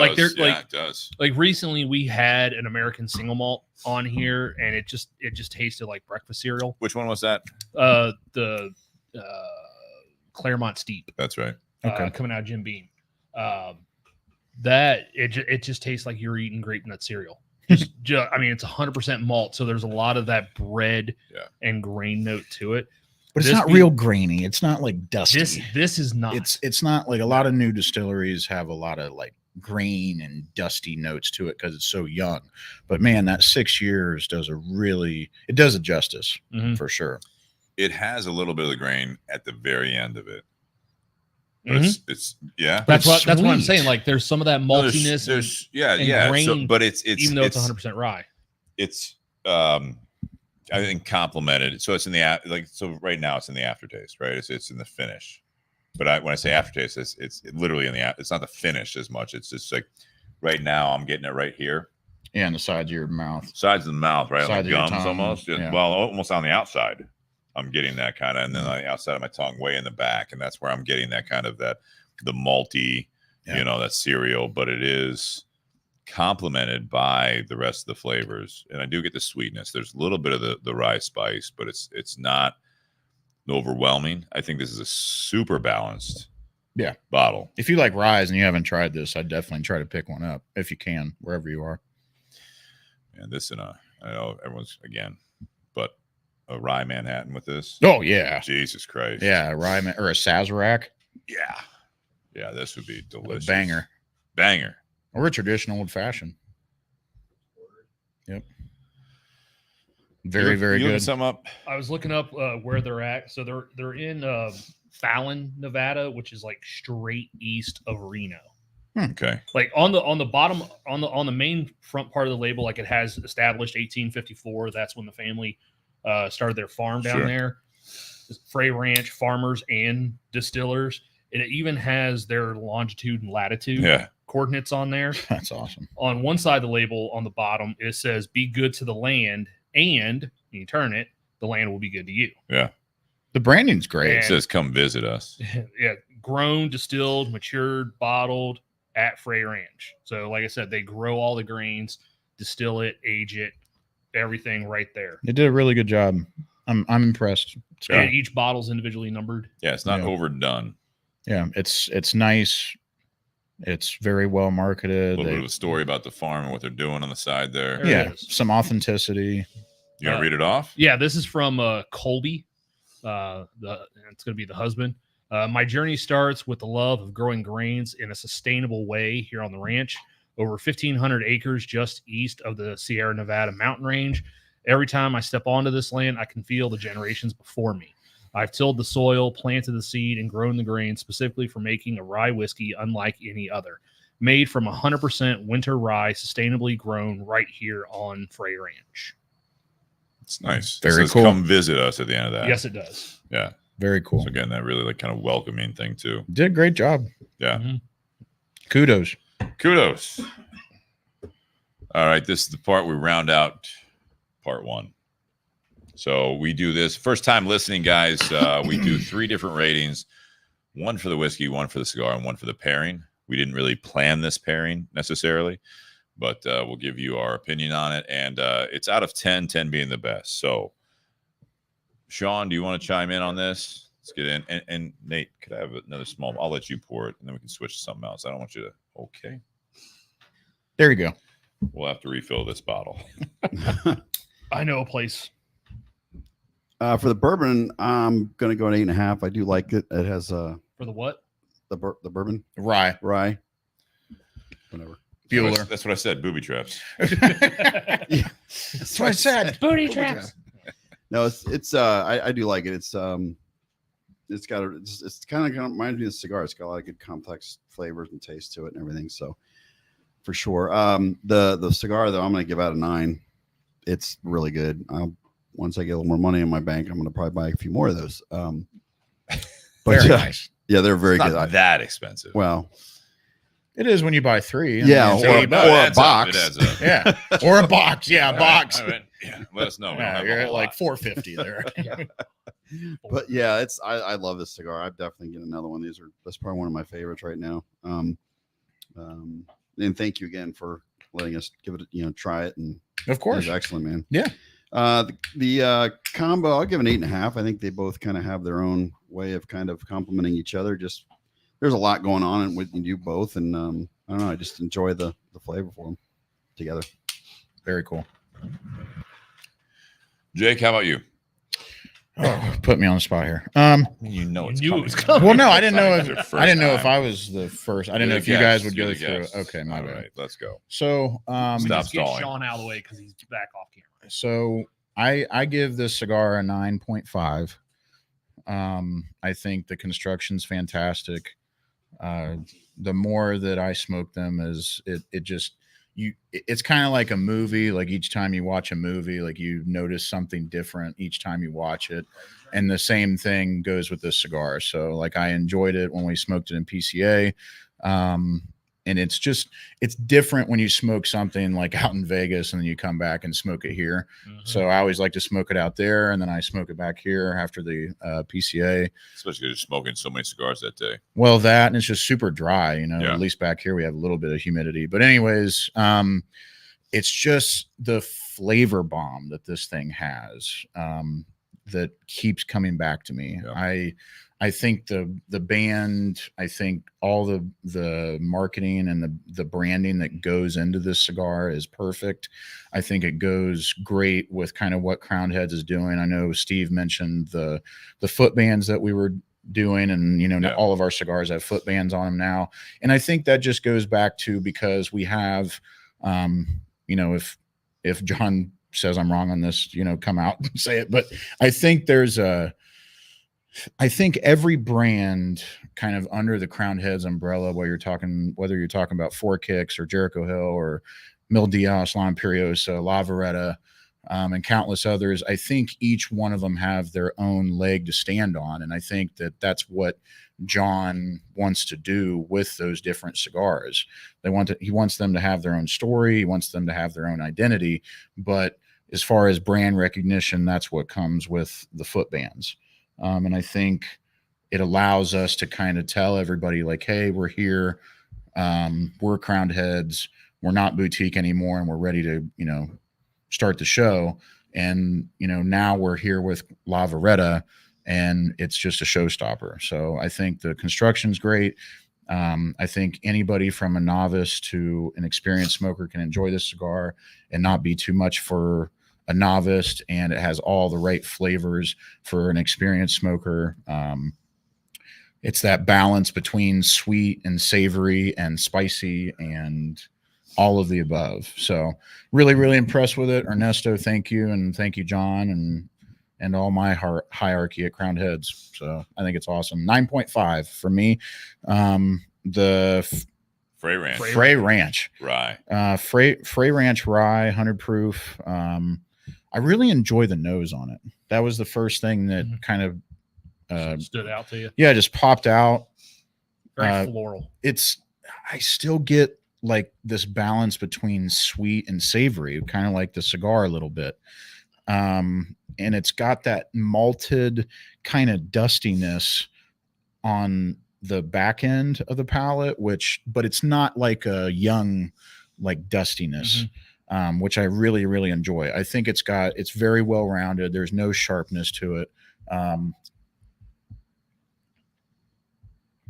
taking a sip here again, I just think it's really, really savory. I'm very, very impressed. I'd love to see this at like a 10-year mark, which I'm sure that's coming down the road. But for 6 years, I don't know. I'll give it an 8 just because of kind of the price point. I think it's hard for a lot of people to look at a bottle, regardless of the marketing and regardless of the effort that goes into a bottle, and to spend, $65. But that is also the world that we live in anymore when it comes to whiskey. So I would agree. Yeah. So, so a 9.5 and an 8. As far as the pairing goes, you guys rate the pairing as well as a full? Yeah, man. Okay.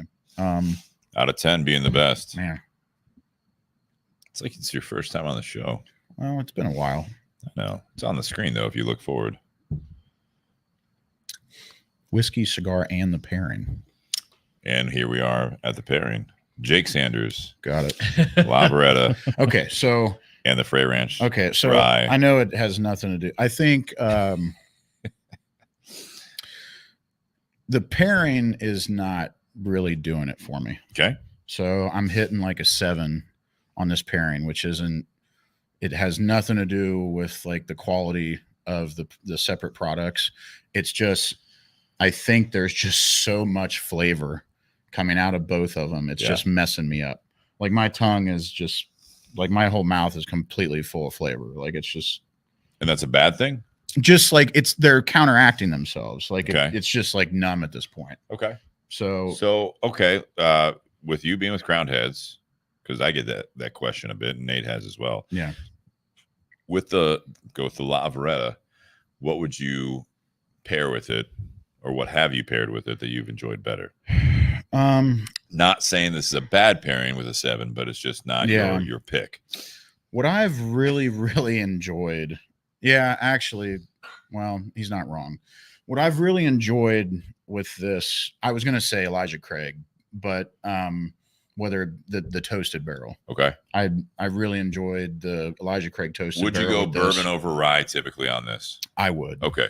I mean, I think that might be part of it. That's what I'm kind of sensing. Yeah, from I you. would. And it's not because I'm a bourbon guy. I think I just like debunked the fact that I'm a bourbon guy because I love this spirit as well. But Wow. Phil and I smoked this cigar with a Larceny barrel proof and it was very, very tasty. And the weeded, if any type of weeded bourbon or a toasted finish bourbon, I think would be great for this cigar, because the sweetness in those different whiskeys bring out that salted caramel a little more out of this cigar, and that's just my opinion. Got it. So cool. Yeah, very good though. And then just promote the brand with the Frey Ranch rye. What would you pair off the top of your head if I was going to quiz you on this from the Crowned Heads portfolio? What would you smoke with this bottle? Man, I would Le Carême. Okay. Really? That'd be bold. Yeah, I'd probably do the Mil Diaz. Okay. I'd probably do the Mil Diaz or like the that was my second pick with the rye. I'd probably do the Mil Diaz or Jericho Hill. Ooh. I think Jericho Hill would be a banger with this rye. Brought all your favorites right there. Yeah. I think that Mexican San Andreas and how and this kind of contradicts what I just said about these two cigars, but how rich that cigar is. Different richness though. Different richness, like more of a mahogany, deep richness. Mahogany would go leather-bound books. Yeah, would go with the rye, but that's just my opinion. So Okay. yeah, all right, that's what I go. Nate, ratings here: whiskey, cigar, and pairing. Before I do that, Jake actually got onto something that I was actually thinking about before you said it. Having done these two together, I would have preferred actually smoking the Frey Ranch bourbon or drinking the Frey Ranch bourbon with this cigar. I'm sure it'd be great. And I'll say why here in a second when I do my ratings. Mine are gonna be a little different. On the whiskey, I am a 9 on this bottle. I really enjoy the flavor profile. It is on that bolder style of rye, but with that maltiness and nuttiness that's there on the finish. There's not many ryes that I've had that I can think of where I get that kind of flavor profile in them that still have some of this spice and richness to it. So I'm definitely glad I got this bottle. I do really enjoy it. The cigar, if I'm being honest, it's not my favorite Crown Heads. Okay. Now it's probably the most flavorful cigar I've ever had coming out of Ernesto, because my biggest complaint in the past with Ernesto is I smoke a lot of his cigars and I just keep waiting for the flavor to get there. Okay. And just build. Like a lot of his cigars, the strength of the flavor is like mild to medium in terms of the flavor strength. This one, as I said when we first started talking about the cigar, there's a lot of flavor to it. Yeah. So it's probably one of the most flavorful cigars that Ernesto's made that I've smoked. What's this missing for you? I think that, so you guys talked about saltiness earlier. As I smoke it, it's more like a brine. Okay. Which is salty. But I see what you're saying. Like a sourness? Like pickle brine? Olive brine. So like a sourness? That's like saltiness to salty? me. Yeah. That's why people don't always like dirty martinis, because it's too salty. Yeah. Now I love that salty characteristic in the Mil Diaz. It's not the same. It's not the same, but I like this is a much lighter cigar. Than in terms of the strength of flavor, the Mil Diaz is a little bit lighter than the La Vereda. Yeah. But I like the Mil Diaz with a whiskey because that saltiness kind of cleanses the palate. So that way, when you go to your drink, it's like the first sip all over again. That cigar balances everything. Yes. The La Vereda, Vereda. There you go. No, you're good. Like Beretta. Oh, that should be easy for me to remember. Yeah, we're speaking guns Just now. there we go. Bring it back into it here. Bing, pow. But I know my people. That brininess is so overpowering and just stays. And that's not necessarily a flavor that I gravitate towards in a cigar. So okay, appreciate you being honest. It's good. The cigar price point being considered 8 on that, but like I said, that's construction. At one point early on, mine, like the wrapper would actually flare up and start peeling back as I was smoking. It was weird, but quickly burn through that. I'll give you another one. But no, it still burned even. Well, at one point it was uneven, but it corrected itself, and so that's a sign of a well-constructed cigar. But like I said, I'm not the biggest Ernesto fan, but this is one of the better things that I've had that's come out of that factory. Nice. Interesting. Pairing, I agree with Jake. I'm a 7 on the pairing. I think with the boldness and spice from this bottle, smoking the cigar, it just kind of, that spice just hangs, and it makes the spice.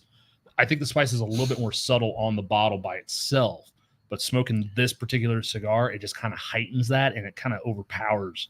It just makes that an overpowering flavor that just sits there on the palate. Yeah, I get that. That's why I was thinking, and Jake had alluded to it before I got into mine. Like, I think this cigar would have gone better with the bourbon. Okay, I can see that. I don't want to smoke this cigar with this bottle over here. No, I'm glad we didn't do that. You know what? It would have been like down. Booker's and Oliva V all over again. Nah, I don't know. I don't know. It's not 95 degrees in the garage at this point, like it was that night. That was a tough night. It was so bad. Yeah. Great on their own together. Oh my gosh. Imagine doing that. And that You're was eating like Mexican food that night too, like at the same time. You wouldn't have like tasted anything That like that, afterwards. Just done. Like you'd go in and like eat like a Hershey's bar and like just nothing. Yeah. Something wrong with this chocolate. and It went bad. And that was 2 years before we started doing ratings. Yeah, I know. Thank God that would have been a rough show. Well, it was a 0, whatever it was. The pairing, the two on its. Anyways, all right. So for me, the whiskey, the Frey Ranch Straight Rye. This is the Bottle and Bond. This is their everyday rye, to my knowledge, right? Yeah, $62 coming in. I like this bottle. It's a very balanced rye. I think this is something that we were speaking a little earlier. Ryes aren't for everyone, but I think this is a great. If you like some of the bolder bourbons, not weeded like you were talking about, right? But some of the bourbons that have a little bit more depth to them, and not just I taste the vanilla, the oak, the Cherry. Yeah. So this is, caramel. I'm not making fun of that, but I'm just saying this is an intro to some rye stuff. You get those characteristics that are known from rye, but it's not that like we talk about on this show where certain ones are like that kind of like Christmas Day warm baking spices. It's there, but it's way in the background. This is going to be something. So with the whiskey, for me, I'm going to give it an 8.5. I like this bottle. I really do. 62. Jake, it's funny. Over the years, knowing you, especially as you're going on your whiskey journey, getting into it, $62. You're like, that's it. You know what I mean? Like, so now, I'm just saying it's not a dig. It's just like, it is. There are some other ones out there that you can find. You mentioned like, even like the Elijah Craig stuff. Yeah. Their everyday rye is not $62. And it's fantastic. You know what I mean? There are some steals out there, and forgive me for those that are going to, crucify me on this, but it's like, even like, I'm not a huge Bullet bourbon fan, but Bullet rye for $25, whatever it is now, $25 to $30. It's $26.99. It's got a lot of flavor to it. Yeah, if you like it, get after it. You know what I mean? Especially for that price point. This is going to be, I think, a little bit more balanced and everything. I like it at 8.5. I love what they've done with this. I didn't know it was a Nevada company before tonight. So that beforehand reading that, I would have been maybe like a little weary. But the fact that I sipped on it and then heard that, I think don't be scared off by Nevada rye. Yeah. Right. No. I mean, that's just don't be. Just like around here, some of the distilleries we have are in the Columbus area. Don't shy away from what is considered local distilleries just because they're outside of the Kentucky area. Right. Okay? That's a good point. point. My point there. Good point. The cigar, I'm at a 9 with this. I like this. Nate, I get what you're saying on that. The brine part of it, I don't. That's my saltiness, right? That's what I'm saying. That's all I can taste now. God damn it. You're welcome. But that's all. I love it. But so that's my thing. I'm a dirty martini guy. Yeah. Right. And, so and I like that. That's why we're now. When I was at that resort recently, their dirty martini had like literally like they mashed the olives in the bottom of it and then poured in, and I was like drinking it. And I'm like, oh, that's ice chunk. Nope, that's olive. Yep. No. So it was like extra dirty. Yeah. And I still had like 3 of them. Of course, I mean, they're included with the resort. I mean, what are you going to do? Why is my cocktail chunky? Yeah. I need one of this every 5 minutes. Those are rookie And then numbers. I need 2 every 15 minutes. All after right. that. Anyways, no, that was after a day of drinking on the resort. I'm sorry, Kristen. But great. no, with this, it's the saltiness I like. This is the first time when I smoked a cigar that I said it was Cuban-esque, because I meant it with the fact that I have had several Cuban cigars, whether they're mainstream, farm rolls, whatever, is that there is a saltiness that has not been duplicated elsewhere. This is the first time I've smoked one that I get those. I'm not saying this is like a Cuban cigar or anything like that, but I'm saying Cuban smokers, and I've actually given or sold to some of the regulars that are Cuban smokers, try this, and they've loved it. What do you think, if you had to pinpoint like a Cuban cigar that it would kind of match up to, or be similar to, not match up to, because what would this be similar to? That's a tough question. Like a K Dorsey? No, it's too light. That's too light. I was thinking more like that Robaina farm roll. Oh, well, yeah, you go to farm rolls. I'm going mainstream here. Trinidad. A well rolled Partagas. Okay. Problem is for me, I'm not trying to be that guy again. Is like I've had too many, like the Partagas Series E. Yeah. Similar size to this. Yeah. Plugged. Yeah. Most times I've had it. So that's the only issue there. But it's got a little bit of those characteristics. I'm not saying it's a Cuban cigar or anything like that, flavor wise, but it does have some of those things. So I really enjoy this cigar. I'm glad. I like the construction. I've been pleased with it. Yes, I don't want to pay $20 for a cigar either, but it's just sometimes that's what you do. Yeah. Right? I mean, that's what you do. If this is a celebratory cigar, I mean, it's got the black and the gold. Yeah. I mean, that's what it's meant for. I mean, we know for those that are out there they don't smoke 2-3 cigars a day. Even if you do, you just have to pace your budget, right? There's plenty of cigars that are in that $5 to $10 range. Not as much anymore. Plenty out there that you can supplement your daily or whatever your smoking hobby is. Throw this in there once, twice a week or whatever, depending on what your budget is. If you're the kind of person that smokes cigars once a week and it's really not an issue, you know what, you spend $20, that's not like going to break your week. This is one I definitely recommend. Yeah. This is a box buy for me if you can afford it. Yeah. That's what I'll say. It's not a 5-pack. It's not like buy one, try one. This is for me. I'd buy a box, but I wouldn't smoke it every day. No. Because there's too much flavor there. Well, and put it in your humidor and let it sit. I think this would be great. Let it. You have the aged tobacco. You age it after you roll it. But yeah, this would be one that you set this. And I'm not that guy either that you say, oh, I'm going to let it sit for 2 years. No. But if you do, it's going to be awesome. It's going to really like balance it out even more. The pairing for me, you guys talked about this a little bit. I'm the kind of guy, like Kristen and I were just at dinner, and I'm the kind of guy that night, Jay Gilbert's in town, by the way, has a great happy hour. Nice. Yeah, you sit at the bar, it's like half price everything on the cocktails, the martinis, everything. Duh. Yeah, $7 martinis. Done. So I had a couple martinis, and then before happy hour was over, I had an old fashioned, and then we had a bottle of wine for dinner. It's a nice night. Was there any food in there? Oh, there's some great food Oh, in there. okay. Yeah. When was this? This was a week ago. Oh, yeah. That's a nice night. Sorry I didn't invite you, but yeah. Yeah. But my point is that I get what you guys are saying. This is not the best pairing, but I do like this. This is like, for me, when I say that, I'm not saying I drank like, oh man, I drank a ton. No, this is like, I like to switch it up sometimes. Mm-hmm. We used to do these gentlemen's dinners with my friends and Spencer, who's a big supporter, and he's been on the podcast multiple times. We'd go out there, and it's like before dinner, it's like, oh, I'll take a dirty martini, yeah, blue cheese, olives, all that stuff, and then it's like, oh, our table's not ready. I'll take a Manhattan. Yeah, we sit down at the table. You bring that drink to it, and then with the steak, you get some, a Cabernet or something like that. I like the differences of flavors. These two actually paired. To me, I get your point, but they paired up nicely enough that they didn't overpower each other.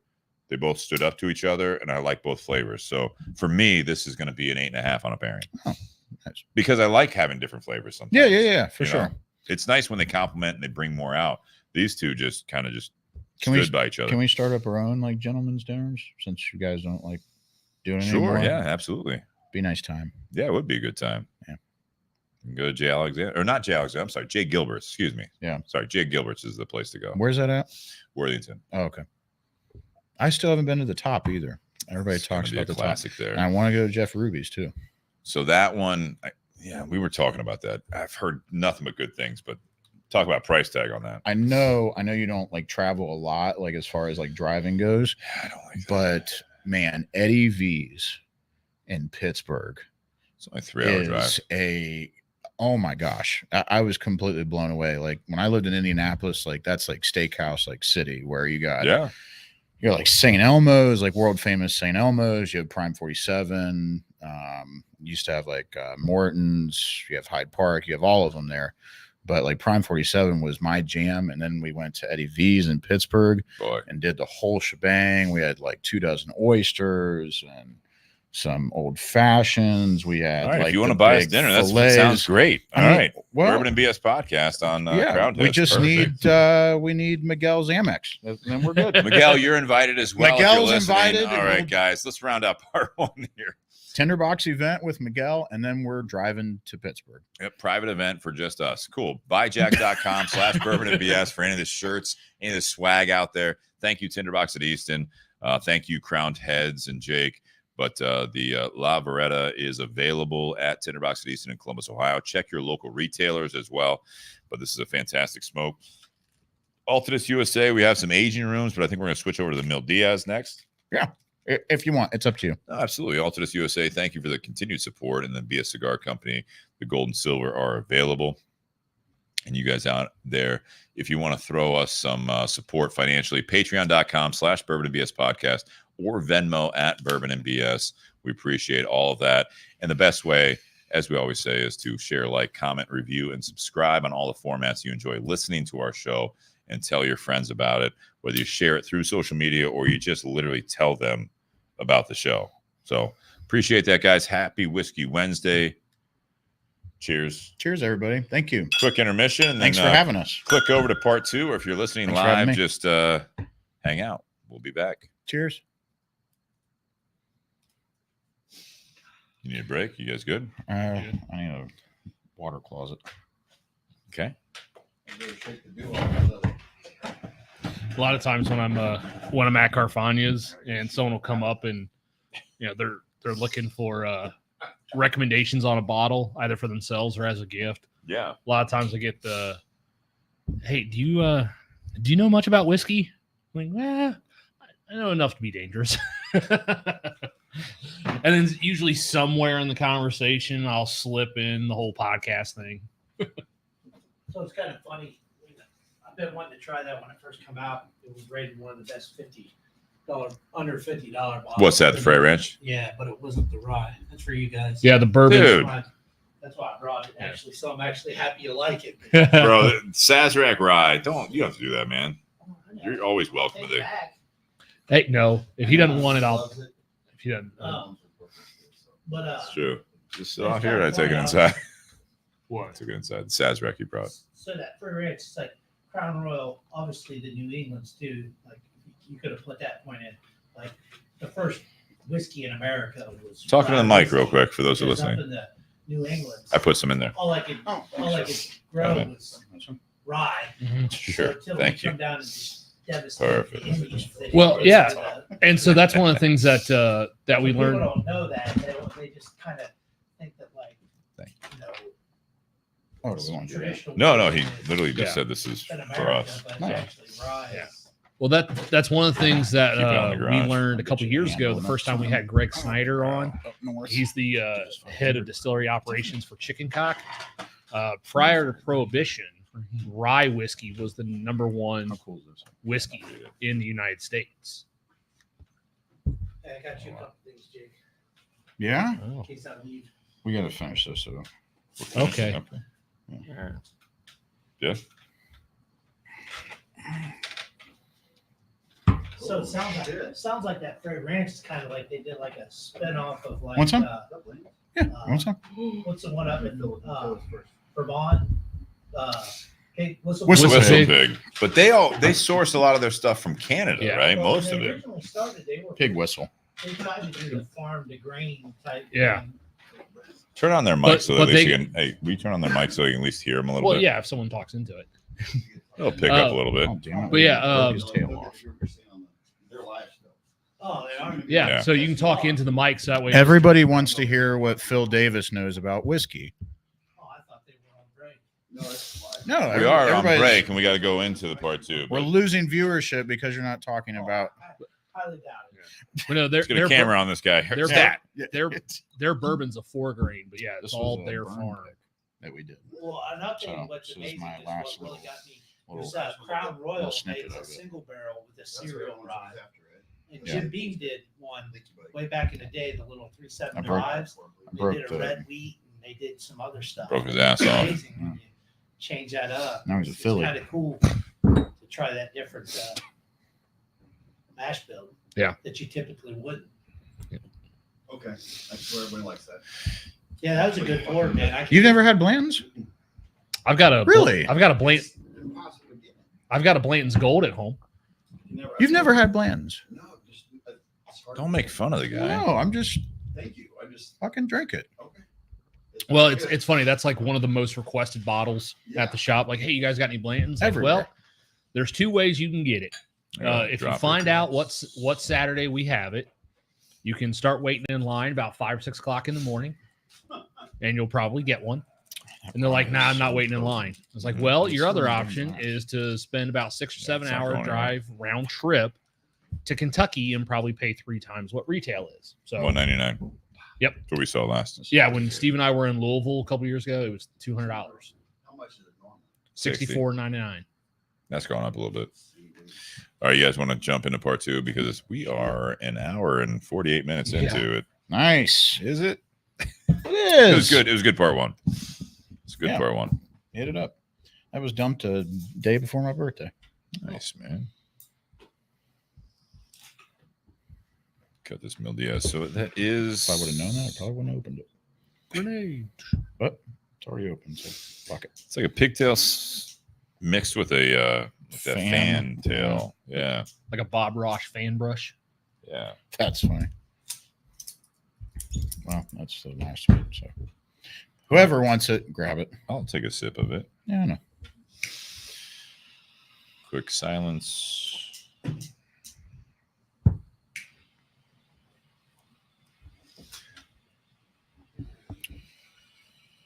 Wrong way.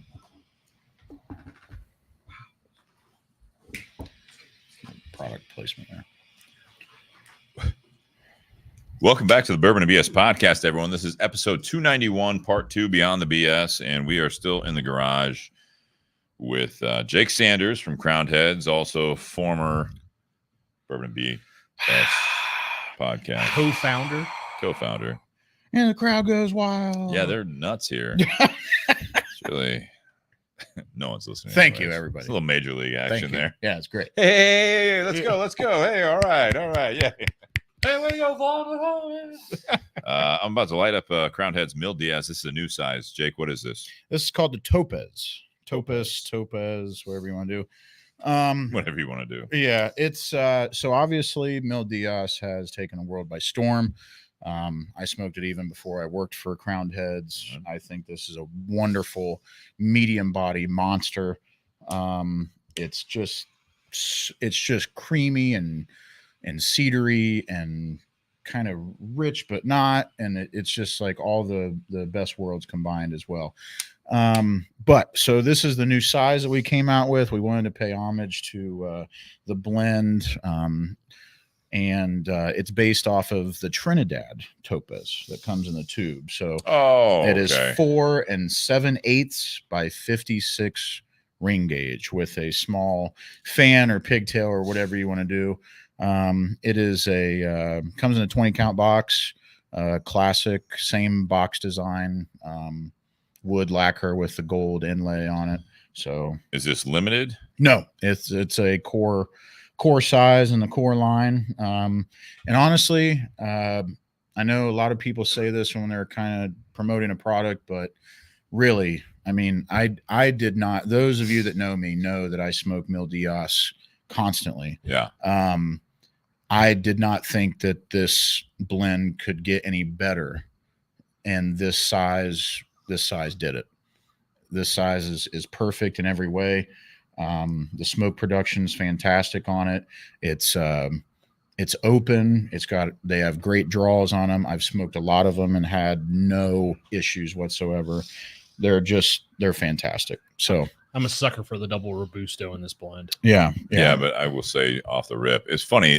Josh in the shop, I hadn't smoked the one that you had shared with us. It's still in my humidor. Yeah.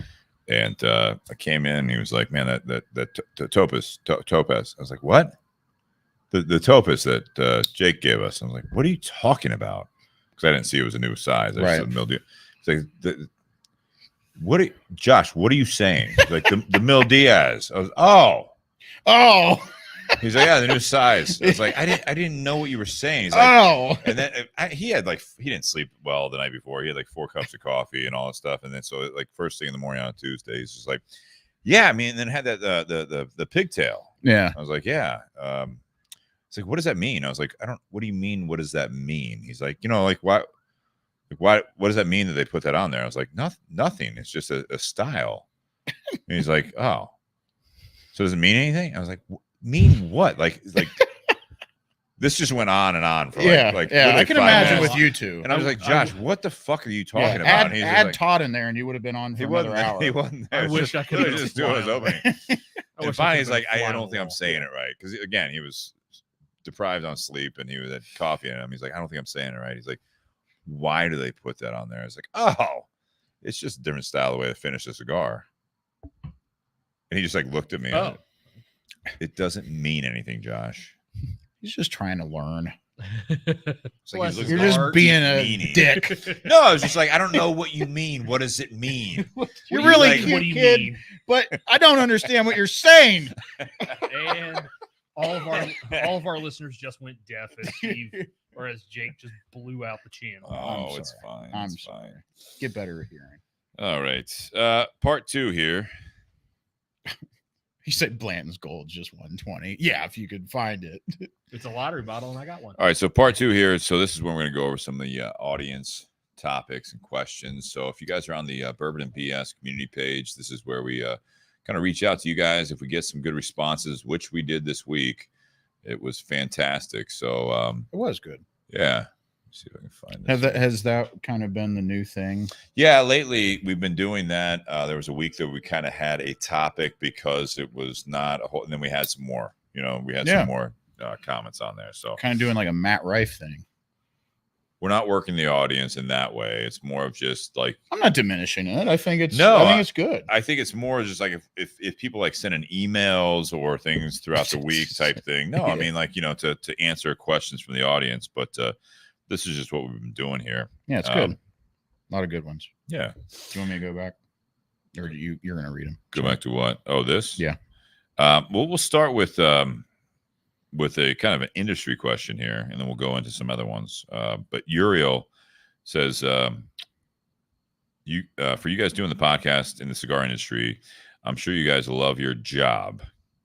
So question is, when did you decide to follow your passion and do what you love for a job? Was it difficult? Were you afraid of doing it in the beginning and not settling for a 9-to-5 job? You guys are all successful in doing what you love, but were you considering quitting along the way, etc.? I thought that was a great. It is a nice one. Yeah. See if I can put it up there. Was that That's Ann? not it. No, that was Uriel. Uriel. Well, thank you for putting that up. It's very thought provoking. All right, so answer it. Oh, you want me to go first? Go ahead. Yeah. I Nate, go ahead. Then. So I for apparently me, can't share first starting this out in the tonight. cigar industry was more it was a part-time side gig when I was working at Battelle full time, and the shop I went to regularly, I used to go to the events. That's where I used to hang out, and at one point I had asked about working there, and nothing ever came of it. And then about a year later, the shop was doing an event, and the manager was running around because they had a small staff. The manager was running around. I was like, God, I got to find someone else to work here. And I was like, I'll do it. And he's like, seriously? I was like, yeah, I asked you a year ago. And he's like, was it at an event, like towards the end of an event? And I was like, yeah. He goes, okay, I was probably drinking, so I probably don't remember that. So yeah, we had talked about it, and like a week or so later, I started working there at that cigar shop part-time. Eventually it led to a full-time position, kind of like what Jake does as a sales rep. Exactly what I do. Exactly. Same thing. Same exact thing. 8 fucking states. Yep. But Bigger states. Yeah. And I've talked about it before. Obviously, that didn't work out as well as I had wanted it to. But even after that had happened, I ended up still getting back into the industry part-time. So I've, Tinder Box is the third different cigar shop that I've worked at here in town, and I've been there for 5 years. Yeah. Which is as long as the other 2 combined. What about Carfagnas? Let's go more recent. You had a full-time job, and now you took a leap to Carfagnas, where you're in the liquor department. You're also handling cigars, and that was one of those where it was more about following the opportunity. Okay, because such a great opportunity for you. Yeah, I mean, you get to do both of them. So we do a lot of wine and a lot of liquor, but anyone who knows how pricing is in the state of Ohio, we make a lot more money off of wine than we do selling liquor. And I didn't know a great deal about wine before I took that job. So for me, it wasn't about following a passion to take on that job. It was more about I was so unhappy doing what I was doing at AEP, because I'd made a career change or a job change at AEP, and that did not work out well. Right. So it just so happened that someone was leaving and an opening came up, and I was like, that's different, because it's working retail, which obviously working in a cigar shop for as many years as I have, I'm familiar with working retail, but it was an industry I wasn't familiar with. So like part of my interview, my director, he's like, okay, I'm sure you know enough about whiskey, what's your knowledge on vodka, on gin, on rum, all that stuff, because you got to be able to sell all of that stuff too. And then also what's your wine knowledge. And it was more about the self-education when it comes to wine, like trying different things and taking notes and trying to pull flavors out like you do with cigars. But then also that customer service aspect that I have in a lot of my career. So that it just so happened to be a timing thing and an opportunity why I took that. And I think I've done really well with that. I've learned a lot on that side of the industry and done very well with that. And since then, I've also taken over the humidor at Carfagnas, where now I, as long as I get permission, I can sit there and order cigars. And they've seen an increase because previously the person who was running that didn't work in that department. So there was no one there that if someone had a question about cigars that were in the humidor, there was no one there that had an answer, because none of them there really smoke cigars or been in that industry. So just by having someone there to be able to answer those questions, just like it's a cigar shop, has paid off tremendously for the business. So it's something that's definitely grown. It'll be interesting to see what happens next year, because that means next year is the first year where I'm going against myself. It's always a tough point. Yeah. Yes. But no, but it's been fun. The higher ups have noticed a difference, and they've gone out of their way to let me know that, and I appreciate that greatly. But yeah, it wasn't so much about following a passion. It was just right opportunity that I then took that opportunity and made it a passion. Yep. It's awesome. You have a puzzled look on your face there, Steve. Doesn't he always? Yeah. I think it's great that you say it like that. He just needs an eyeglass. No. I think it's great. No, he needs a monocle. I think, Nate, seeing what I saw from you, though, is, and Jake, much the same way, you had a great interest in this and you were doing other jobs. And it was like there was this desire to want to do that, but it was also, there's a battle there that I want to do something that I enjoy, but I got to make sure I pay the bills. Mm-hmm. So that was the biggest thing. I mean, when I listened to what you just said, I mean, I think I'm not saying you're I guess not being completely honest, but I mean, having the conversation, you would have loved to get back in the industry for multiple times, you know, but it had to be the right opportunity. Yes. So when I hear you say that it wasn't the fact that I seeked it out, but it was just that I got a job and then I found passion in it. Like I didn't really follow that as much. You know, it's like with you too, Jake. I mean, and you can answer the question as well. I mean, I was a little bit different on that, Uriel, is that I was in the same job post college. You know, it was my college job that I was at for a long time in the moving and storage industry. And, you know, much like Uriel, I know Uriel, and he works for UPS. And so it's something that's a great job, and you know, I'm sure it pays Good well, benefits. all that stuff, great benefits, take care of the family and all that stuff. It's always the leap to like, do you want to take a hit and really just like put yourself out there? Are you able to financially and everything else, whatever your responsibility? Do you have family? It's just you, all that stuff. You know, what are your financial responsibilities that you are going to sacrifice if you're going to take that leap? Or do you have this goal of being in a different industry that you're passionate about, so therefore you start learning everything you can about it, or you learn about the different aspects of the different types of the aspects of the business that you're interested in? Cigar industry. Yeah. It'd be great to just smoke cigars and get paid. You know what I mean? Right. That's not the reality. It's deeper than that. Yeah. So it's not the reality of it. So it's, do you look into it, learn about it, and it's like, this is a passion of mine.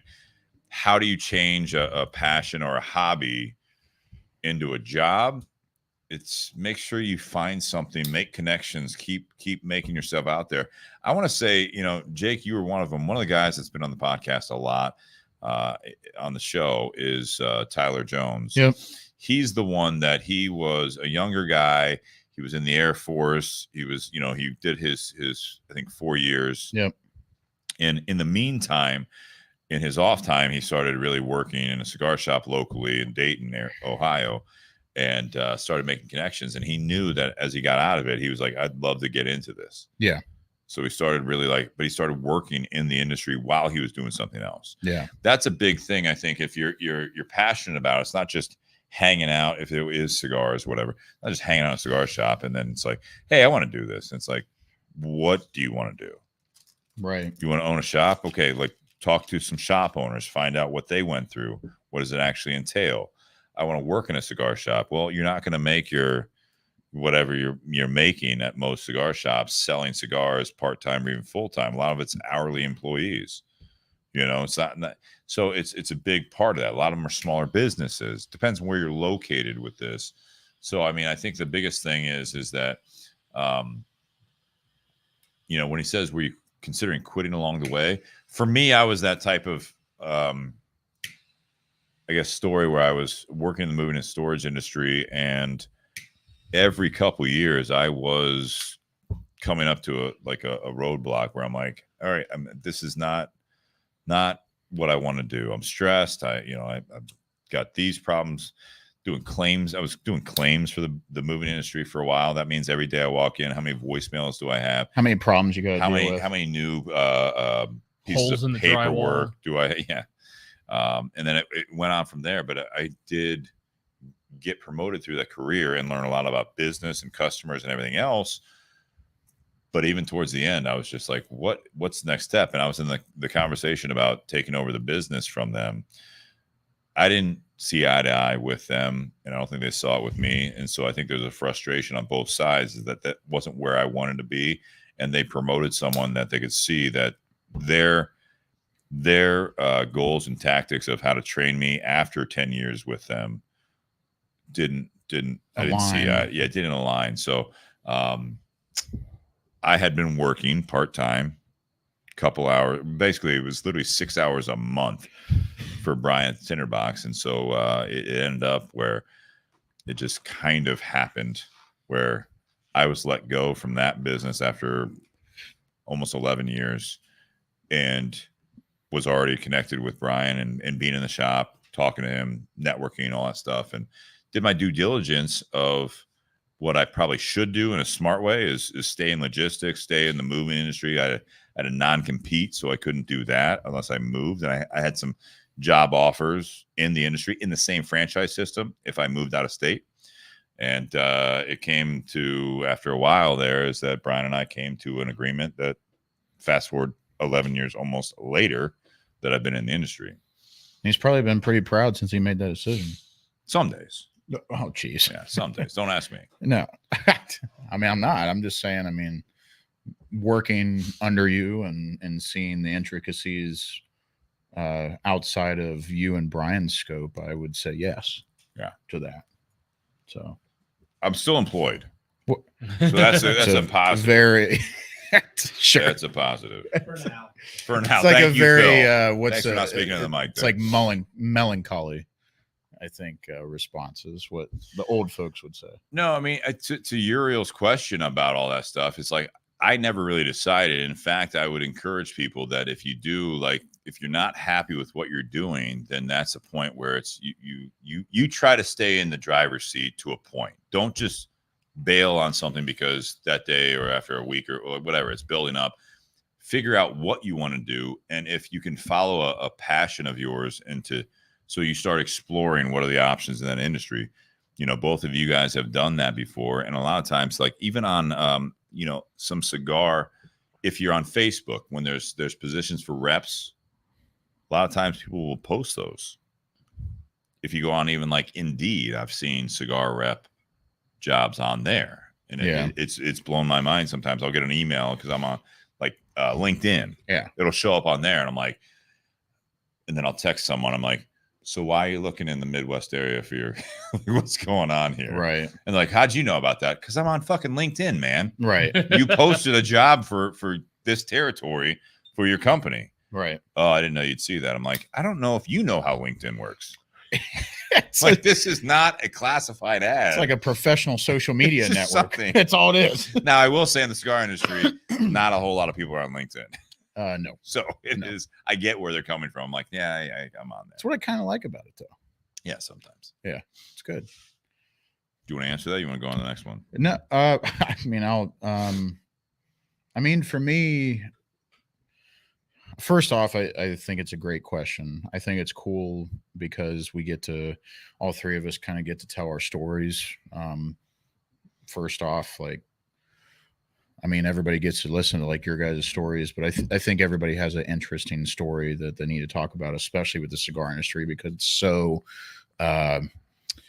it's such a different industry in this world. Like it's not a normal thing, even though it's a business. It's not your everyday job. Kind of like what Steve was saying. It's like, the classic line of like, oh, well, you get to travel around and smoke in cigar shops all day. Right. And I'm like, well, yeah, but there's a lot more that goes into the job, but that's the joyful part of the job. That's the bonus. For me, to answer your question, I decided to follow I'll start back because, and bless you. All right. Bless you, Steve. So I'm trying to cover my mic no, here. I get it. I'll start back kind of like to the beginning a little bit, and I'll try not to make it too long. So Sean and Jonathan can probably do an over-under on this. But Uriel's listening, by the way. Yeah, no, and nice. I think it's a great question. For me, I started trying to follow my passion when I was at Tinder Box, when I started hanging out at Tinder Box and at Woodland Cigar in Delaware, because I graduated from Ohio Wesleyan University in Delaware, Ohio. Became really good friends with Steve Crane over here. And hi. Yeah. And when I came in there, it was I came from a religious family. I came from a football family. I played football for 16 years. And there's a lot of camaraderie and brotherhood with both those things, along with the whole weightlifting aspect too, which is another entirely different world. And so I think a lot of my life was based around this brotherhood and camaraderie amongst the same people that were in whatever I was doing. And I think a lot for a lot of athletes, when they graduate college or they're done in high school or they're done with different athletic programs, if they've been doing it their whole life, you kind of lose that brotherhood a little bit, and you lose that camaraderie. And so at the time, hindsight being 2020, I didn't really know that. I didn't believe that. I had been told that. I didn't understand that. I'm like, no, that ain't going to be me. I'll always have football, even when I'm not playing it, blah, blah, blah. And then I dove down into this whiskey world, and I dove down into the history and the history, in Kentucky and the whole United States about just distilling corn and stuff like that. And I just thought that was a really, really cool thing. And that ultimately brought me into cigars. If you look at a Pappy Van Winkle bottle,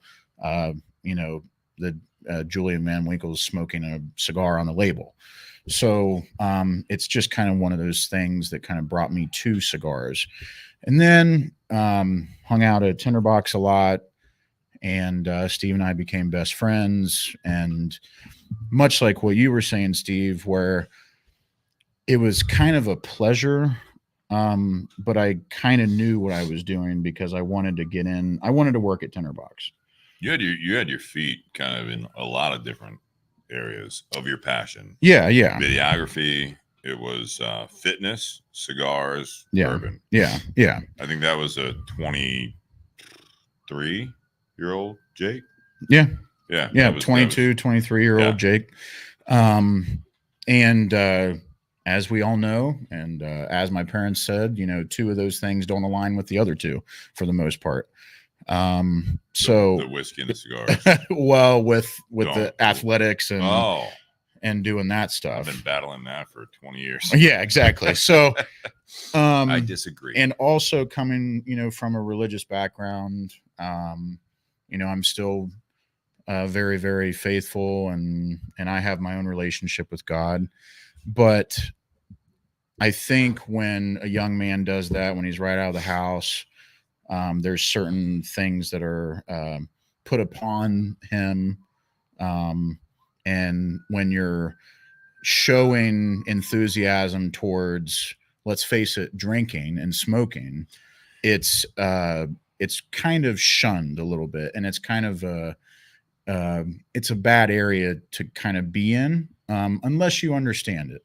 And I didn't really understand it at the time, but it took me a little bit. So all I knew is that I was doing lifting. I was really into whiskey, and I was really into cigars. Steve and all of our friend group at the time hung out. We tried different bottles. We tried different cigars. We started the podcast out of curiosity. And now look what, Steve and Nate has done. But I think the biggest, with your help. And I think the biggest point is to answer the question. I realized that when I tried to take a job at JP Morgan and Chase and did, God, that seems like forever ago. yeah, and did I was studying for the Series 68 and Series 7, I think. Well, there's a 68 and there's a 7. Okay. But when I was trying to do those licenses for security trading, you read a book, you were in an office for 8 hours a day, and you were paid during that time, but all you did was study for 3 months, and then you took a test. Mm-hmm. And to me, I didn't really like school. I didn't understand a lot of the things that, they were pushed upon you and the requirements, and you're supposed to take these classes that you don't really want to take. And I just hated that. So it was feeling like going back into school again. And then I realized what it was like to work in a office, which I had never done before. And so I was kind of realizing in my own right that this just wasn't for me. If you enjoy crunching numbers and you enjoy being in office, that's for you. For me, it wasn't. As a young kind of cigar enthusiast and whiskey enthusiast, it's very hard to get into a rep job as far as distilling. It's very hard to get into a rep job as far as cigars go, because you got to know your stuff. Yeah. And I think and you have to know people. I'm sorry. Yeah. You have to know people. It's just You gotta anything know else. people. You have to network. And there has to be an opportunity. And there has to be an opportunity. Because there's a lot of people that work those jobs that, you know, like they also have a passion for that and they've been doing it. They've already gotten their foot in the door and they like it so much. There's not a great deal of turnover. Like they may leave Correct. one company for another. Yeah. Like there's a lot of bouncing back and forth within the industries. Yeah. But I agree. So So size is really good. yeah, Mil Diaz Topus, everybody. Very, very good. But I just, it was, sorry. When did you know that Yeah, this was? sorry. No, I'm I just mean, thinking like, so, back on everything. Yeah, I know. But so yeah, Tinder Bobby Box Crow was a even thing. mentioned brought up the funeral home job that you I'm had. just saying, Yeah. like, you went into this and then you went full go, full relocation Yeah.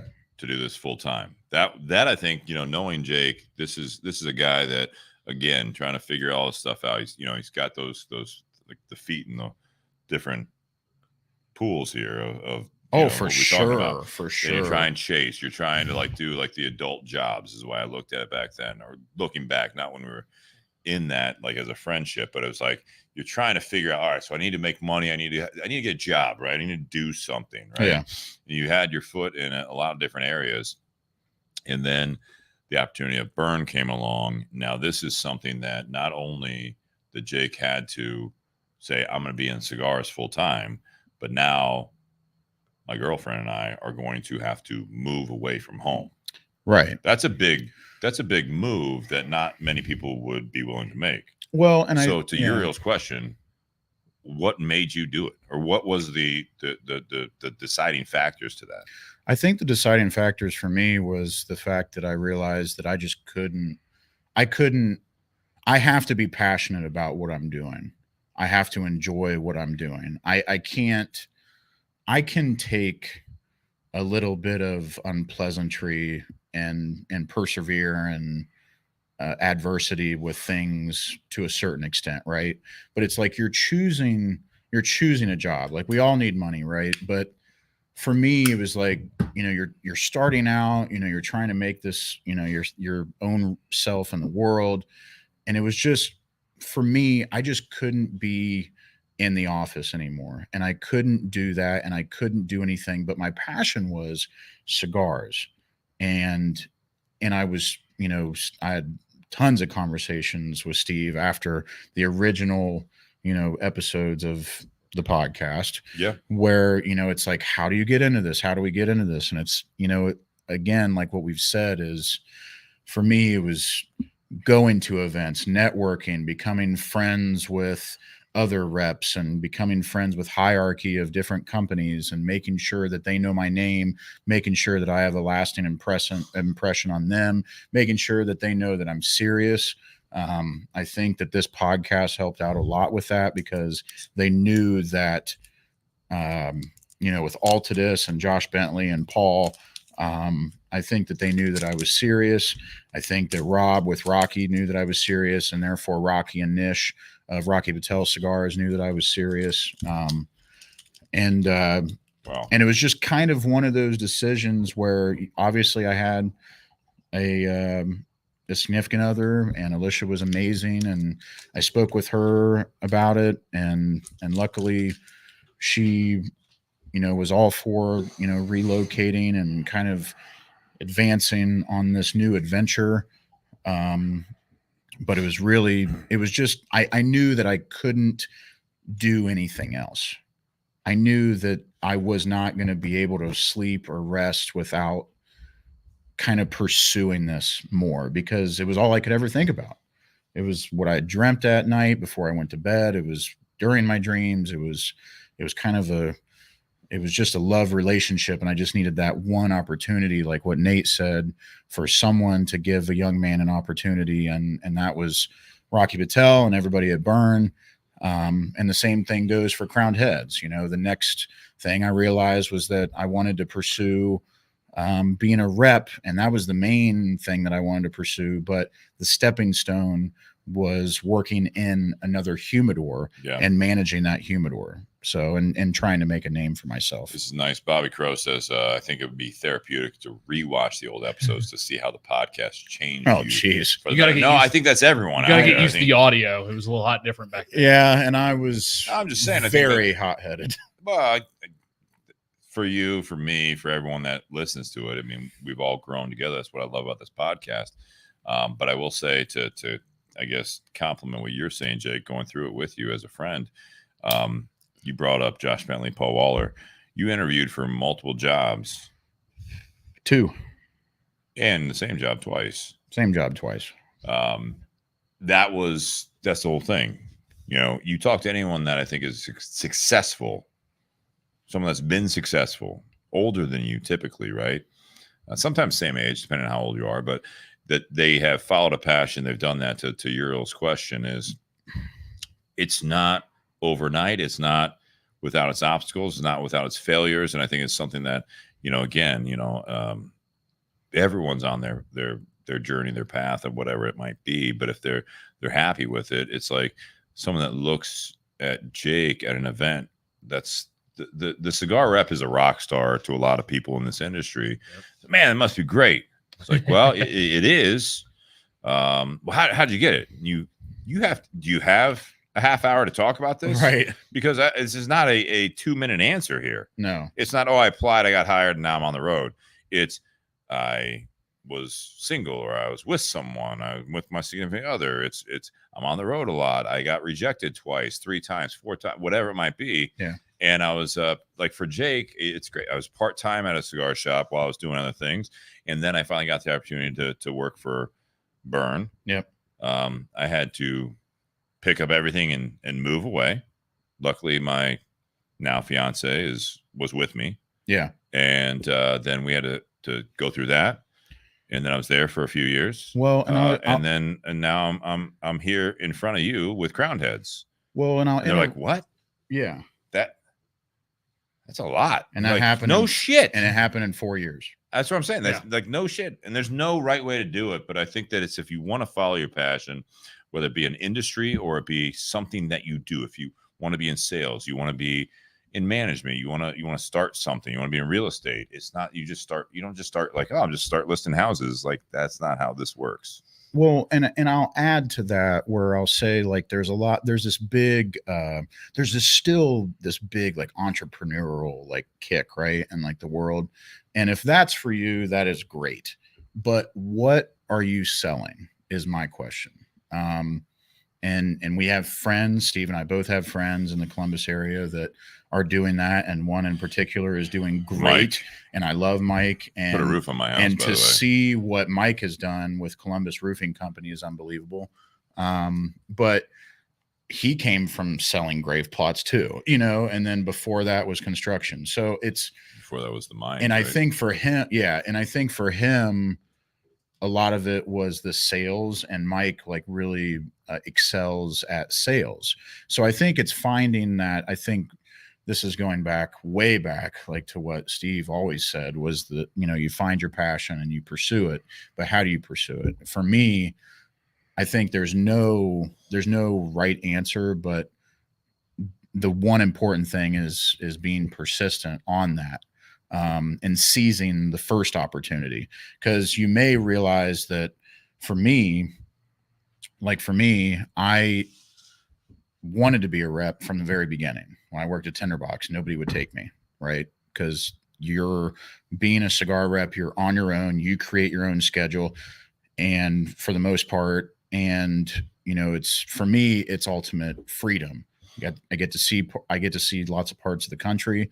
I get to travel. I get to meet a bunch of different people, and I love that. And that has blossomed a new passion for me besides cigars, which is unbelievable, which I never saw. But I think when someone looks at what my trajectory was, the main point is that I seized the opportunity when I went to Burn. I knew that was going to be a stepping stone, whether it was going to be I didn't know it was going to be a stepping stone or not, but I knew that it was going to catapult me into the next, whatever it was. it was a full-time job, career, if you will. Yeah. That Just 70-hour work week. Wasn't, yeah. And it's funny, much like people asking you about that stuff, is you tell them what you did, being the humidor manager, then a GM of basically a bar. Yeah, it looks great when you come in, and I'm the guy that you're like, hey, good to see you again. Like, what can I get you, and all this stuff. And it's like they don't see the behind the scenes, they don't see the hours, they don't see any of that stuff. I think it's always glamorized by the people from the outside. And if it is glamorized, I would say that you're doing a good job. You doing that. You're hiding a lot. You're selling the job. You're not still a job. It's still a job. It's always going to be a job. I think the point is that it's the being persistent. And when that first opportunity comes, if it's in the field, if it's even in the range that you're wanting to be in, or whatever industry it is, it's not, don't beat yourself up, because that's what I did. I thought when I took the job, I was settling. With Burn. I thought I was saying, well, nobody wants me as a rep, and I'm going to go work at Burn and another humidor, and I'm going to manage it. Been working this beautiful 7,000 square foot, like high-end bar and cigar lounge. But it was still a job, like you said. So my point, my point is that what I did when I went there was what changed the whole trajectory of me being a rep. And I seized the opportunity where I saw what was going wrong with our GMs at the time. I changed some things. I also fought for the opportunity to be the GM, and I also took action on what steps needed to be changed that I saw that was wrong with our infrastructure from past GMs. Yeah. And that doesn't mean that they were bad GMs. They came from a different industry, and this was a cigar bar. And I think the whole time, I think this is what I was really meant for. And I love meeting new people and everything else. So I think persistence is the answer, and once you realize whatever that passion is, don't think when you take that opportunity, if it's a little off of exactly what you were wanting to do, don't be too hard on yourself, and seize that opportunity to make the trajectory to what you were actually wanting to do. Well, I think that through your career, sometimes, like, Phil, who's in the audience in the garage here, he was doing this whole thing where it's like you do this and then keep like going up, right? It's great that if you want to like be in an industry, like I want to be the boss, I want to be the CEO, I want to do all that stuff. It's better if you do your research. Unfortunately, that for some and all of us, it takes time to do that. You have to learn. The greatest thing is to grow within an industry or within a company. I feel like those are the best leaders. It's not someone that has necessarily just been given that position. I think it's sometimes more often than not, it's someone that has done your job, that has done something growing in the industry. And I think that's where, like with you, with that at Burn, yeah, you took a step, but it was all these steps leading up to it. Yeah. And now you being a rep, Nate, you working at Carfagna's and doing something that you absolutely enjoy. You know what I mean? You don't own a whole butcher / restaurant / wine shop, like all that stuff. If you go into that and you're just like, I'm just going to do that, you better know what the fuck you're doing. But that could be the next step into him. That's like doing his own lounge. That's 10 steps. That's 20 steps down. I mean, that literally is. I mean, like you talk with, for you, John Huber, and Mike Condor, Nate, you talk to the Carfagna family. It wasn't always like this. Who I work for now, Brian Joyce, who owns Tinder Box at Easton. You talk to him about when he first started in 1999, the first 5-10 years. It doesn't look like now. Yeah. Yeah. And at that time, he wasn't taking he's that story where he wasn't taking a paycheck for several years. Could he afford to hire in someone like me for full time in 2005 when I was still working in the moving industry? Right. Absolutely not. The first 6-7 years there, he was working every single day. That's day. my point. So this is how this works. Is I feel like you need to learn. So try to get your foot in the door. The issue, I think, as we get older, to Uriel's question, we can move on to the next one that is actually from him, which I think is great, is you have to realize that there's a lot of growth to any of this stuff. Yeah. With yourself, with the business, and hopefully everything goes right. And a lot of times it doesn't go right, but you have to know your place when, you know, Jake, to go off of you being the guest, you know, going into that, the lounge, the Burn Lounge or Burn Cigar Bar. It was from the beginning for them in that location. Yep. They were figuring stuff out. And you have to realize that, you know, there's a lot of moving parts there. Oh my gosh. Yeah. The same thing with me. I mean, I was several different positions with 2 Men in a Truck. And then also when I was a GM, I was the GM / sales and marketing manager, which was my previous position. And then when we hired in someone to that position, we let go of the head of operations. So now I was a GM and the head of operations. Well, the head of operations takes precedent over being a GM. I never got to that point of being just GM. Right. Because of those 3 years, I was always doing 2 jobs. And it was like, you have to realize what you're learning. But sadly, you don't always realize it until after the fact. Correct. So, yeah. And I'll, to be done with the whole shtick, is I'll completely echo what you're saying, because what I learned at Burn, I think, was 10 years worth of experience. I mean, we were our own HR department, our own accounting, our own staffing agency. Yeah. I mean, it was just, and there was a lot of hard times, and like, but we just kept working, and you put your foot in the door, and you just keep going. I think the struggle comes when you finally make it to that next step where I am, and you kind of make it to the aha moment, right? And you're kind of saying, one of many. I've made. I mean, I'm not like, you can always use more money, right? But I've made it. I've made the goal. I did it. And then you kind of do your thing, and but you can't be content. And I think that's been my problem, is I have a real bad, I have a tendency to be content with things, and things get different again. And then I got to take that next step and move forward. And, well, Rob had a question, but you wanted to do. Yeah. I was going to put this one out there here. While you're copy paste, Jake, you talked about, you know, people seeing you as the rock star as they see most cigar reps, and we get a lot of people in cigar shop like, man, it's a great job. Something my wife had said: if you love your career so much, your passion should exude out of you so much an extent that people genuinely want to do your job. Yep, that's great. Did she say that, or did that come from someone? She texted me that. Wow. All right. She needs to make t-shirts. While Steve's hitting the head, the next one, quick topic for the felt. This is also from Muriel. When was the last time you showed up at home with flowers for the old lady? I saw this. No special reason, just because. I did it about a month ago. Okay. So, but I do it a little differently. So, Alicia, so we kind of went through like a rough patch at the beginning of this year, as us moving back to Ohio and buying our first house and stuff like that. You started a new career, you bought a house, you got a dog. Like we might as well have bought a boat. Last year you got engaged. Like within the last year of your life, like a lot's changed. A lot's changed. You've made a lot of but steps. Alicia and I have been together for almost 10 years too. So, yes. But a lot of stuff happened, and we move on and we move forward. Right.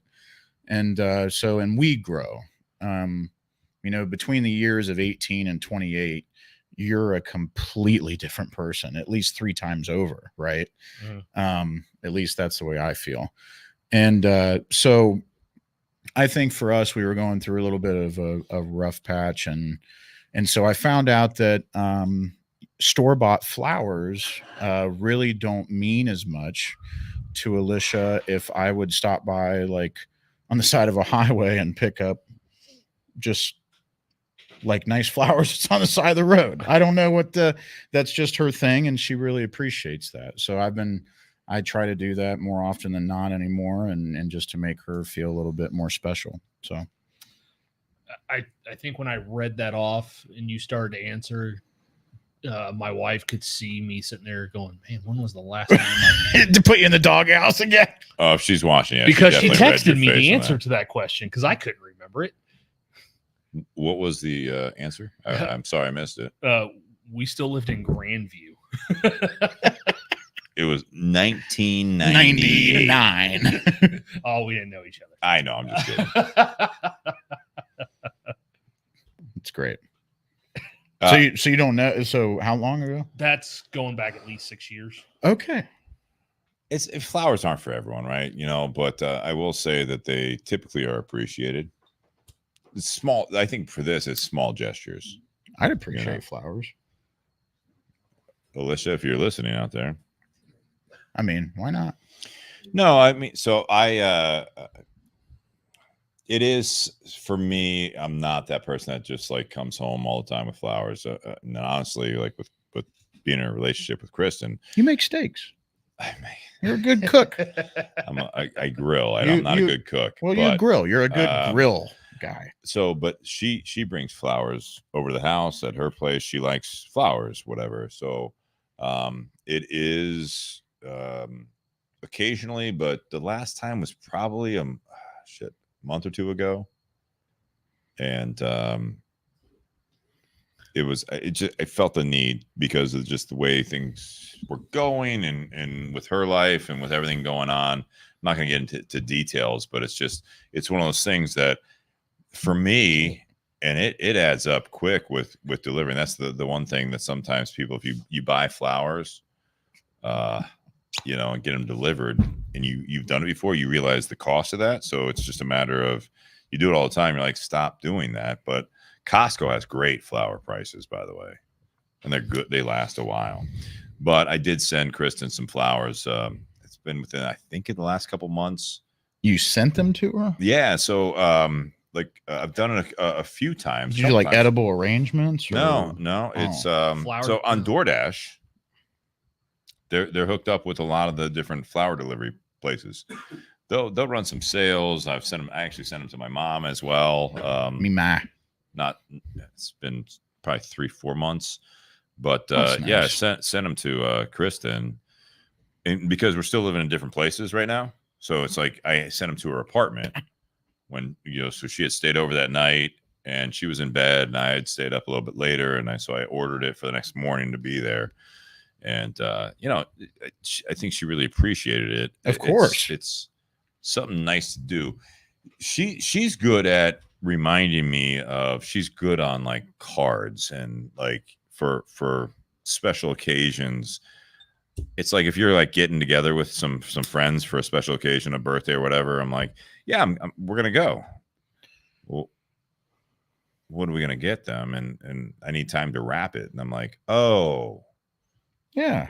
that is nice. She's but I a don't nice always, lady. She's great. She's a nice lady. But yeah, I mean, she's taught me, once again, reminded me that it is nice to do that with, within reason. You don't go overboard with it. But, when someone's going through something, it's nice to do it just occasionally, to bring home flowers. That's great. It's like once a month thing.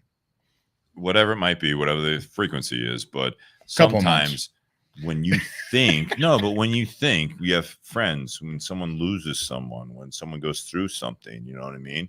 When a friend's significant other, wife, whatever it might be, when they're dealing with something, and that, it's nice to send flowers. It's nice to send a gift. I like what Robert Crow just said. I like planning date nights versus flowers. I do that. You have to figure it out what's good for you guys. I like doing that. I will say that you have to figure it out. Just a good comment. But I tell you what, if you have date night and you show up with a few flowers, you're not going to hurt date night. I just come home with a bottle of wine. Or do both. Or cook a dinner and do the whole thing at home. Whatever. It doesn't have to be $500. It's, No, you can it's do your nice thing to at do. home. It's You do your weekly thing. Actually, you both do now. Yeah. So that's I think that's nice. Yeah. Do steak and wine Sunday. And for years, it's funny, when it's her birthday, I cook dinner for us. Yeah. when it's my birthday, we go out. Is there a reason? We usually go to Ocean Club for my birthday. Okay. Because the day it falls on, we usually go there and we kind of play this little game of, hey, are we going to watch someone else get engaged tonight? Oh, Because okay. it's a popular day for some people to get engaged. Okay. There have been several of those. Oh, cool. But no, it's just because of what that meal is. Because like when I first started cooking for her birthday, like it wasn't just steaks. Like I was doing scallops or crab legs one year, and this is going back to when we still lived in Grove City. For her birthday, I made 3 cheesecakes, 3 different cheesecakes. Jeez, you're a baker, huh? Wow. Like, I mean, yes, I don't bring home flowers. I think the last time I brought home flowers, I was still working at Kroger. Sounds like you're doing a lot of other stuff, though. I do a lot of one from other Sheila stuff. I make her breakfast just about every morning. So that's one of those, me making her breakfast is, the bringing home flowers, except I do it like every day. It's a nice gesture, right? She's the one that buys the flowers, but she buys them on Manager Special because she's cheap. It's like you can't. It's like just leave the last part out of that. No, that's what she texted me. It's I good. understand. They're that. honest. That was They're a text honest to you. They're honest with each other. That's 100% better than everybody else. Never mind. No, it's good. Thanks, No, Sheila, for yeah. tuning in there. Yeah, it was good. Thank you, Sheila. It was very nice. Jesus. Buy some Manager Special. Yeah. Yeah, if you buy flowers for someone and they're on sale, you don't just be like, yeah, no, it was. It's not about the flowers. She buys them. It's not about the they're flowers. She doesn't buy them for me. It's not about the flowers. It's the gesture. Thank you, That's Jake. the point. It's the point. It means you're thinking of them. It means the same. But if you talk about the price, it's like, hey, I really like your shirt. I got it on sale. It was. Guess how much it was? Like, I'm disinterested right now. I mean, that's good. just if like if the it shirt. fits I good like and the I like shirt. it, I like just it. say thank you. Yeah. Just say thank you. Yeah, just throw it in the closet and never wear it. I do have some tags on stuff. It's like grandma giving you a bunny suit. Jesus. All right. Let's do You better one more answer here. Robbie's question about the 5 and 10 year thing. Which where is it here? He said, what's your 5 and 10 year He's been plan? sitting there doing Sending almost song nothing lyrics. but movie and song lyrics Well, all day long. I mean, he's pretty accurate. He's very accurate. I'm looking for it here. Yeah. He did the he completely typed out the beginning of Lose Yourself by Eminem. Oh, I know. No, I'm aware of that. I just don't know what you're Trying to ignore it. I think It's so good. for it. Yeah, mine doesn't go back far. And then he typed out the whole thing. All right, Bobby, if you have one that you want us to answer next, type it up again. I'll share it here. And Demick said we should talk about our feelings. She did, and it was very open-ended. Yeah. Yeah, that's why I was like, feelings towards what? We have feeling. Name a subject. We all have. Yeah. I Yeah, mean, you should talk about it. so what are we going to do? Well, It's a good time. I'll bring up. She had one that we were talking about a little bit that I think it carries over from the what we do like in the cigar industry and following that when do you know it's time to make a move? I thought Yeah. that was one thing It's a that tough was one. good. And she was like, "Oh well, it be open. When do you know it's time to close a chapter and open a new one? Career, relationships, location, education." I feel like we already touched on it a little bit. I'd love to talk to her about Yeah. that. Yeah, She's done that a bit. She watches the show and tunes in quite a bit. I'd really love to talk to her about that when she good. decided to like leave Campari Mhm. and all that stuff. And then like there was like a little time off there. And then was it Watershed? Yeah. Okay. Watershed. Yeah. And then So- OHLQ. Yeah. I mean, look at that trajectory too. I mean, I feel like the bourbon or the liquor industry or spirits industry and then the cigar industry I feel like a lot of people have similar stories Mhm. when you become any type of representative for any brand. I think everybody has that same there's like this like hardship of figuring out like what you want to do, and then you realize that you're good at something and that you really like something, and then you try to dive into it, and then people won't give you the chance, and you have that one shot, and you seize it and then work towards it and then try to better yourself by it, and then end up learning all this stuff. And then you get to the next step of what you were really wanting to do. And then you have to create a new trajectory off of something else. I think it's just I think we're, as humans, we're just like consistently trying to find our purpose that's meaningful. Not to get too profound, but I think it's, I think that's what it is. Because if you're not doing that, then you're just idling by and you don't feel fulfilled, which is a really bad feeling. I think for me, like typically, not every time, but most times, when I chose a career, like it was because it was something I wanted to do. You know, I made a change. I wanted to do something. You know, either I was forced to make a change, or I chose to make a change one way or the other. Oh, Jesus Christ. Oh, it's great, Phil. Oh, no. Go Browns. Just around the garage while Nate's talking. It's all men. Yeah, lucky you. He's right in mine. All Just men. a blanket no right now. All right, everyone. It's great. I think Enjoy the night. I think that constitutes just sexual Full chub. harassment. I don't know. As his brown shirt says. Nate, what were you saying? Yeah. You're sexy. So Do you find flowers on sale? Is that what we're talking about? so like throughout my various careers, starting out, got a job out of necessity, and then I've never been one of those people that, oh God, oh darn, it's Monday, thank God it's Friday. That's usually never been the kind of person I am. People who know me know I'm a worker, 2 jobs, 3 jobs at a time. Like I've done that. So I have no problem going to work. I have no problem working. But when one of those careers, if all of a sudden it started changing to where I no longer looked forward to going to work for doing that work, that's when I knew, hey, you know what? It may be time to change things up. When I was at AEP, I got on at AEP out of necessity.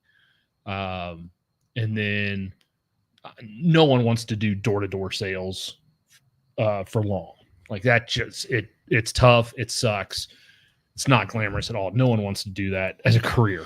I don't like it when you come to my door. Yeah.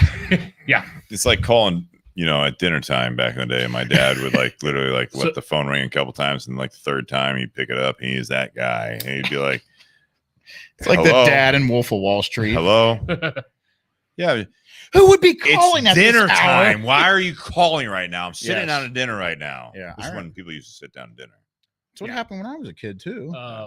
Still had You come to landlines. the I'm not even here, and I get knocks on the door. You know what I mean? My ring goes off, and then all of a sudden I look in my dog's room, and he's just going nuts. And I'm like, "There's no car. Like, why? What are you doing?" Because they're just You're walking there's a around. garage. So that, so that's why Doing I'm their thankful. job. That's but why I'm it pisses thankful. me off. Where we live, we actually have a no-knock registry, and when you sign up for the no-knock registry, the city actually sends you a sticker to put on your door saying this address is on the no-knock registry. Oh my God. If I could get a classy no soliciting sign, I could do Yeah. that. But normally it's not classy. I like. Get off my lawn. That's Are we yeah. doing that one? But Yeah, it's just long. I was trying to summarize like, it. It's really good. when I had my position at AEP that I had for the longest time, that was a job I really did enjoy doing because I did a great job.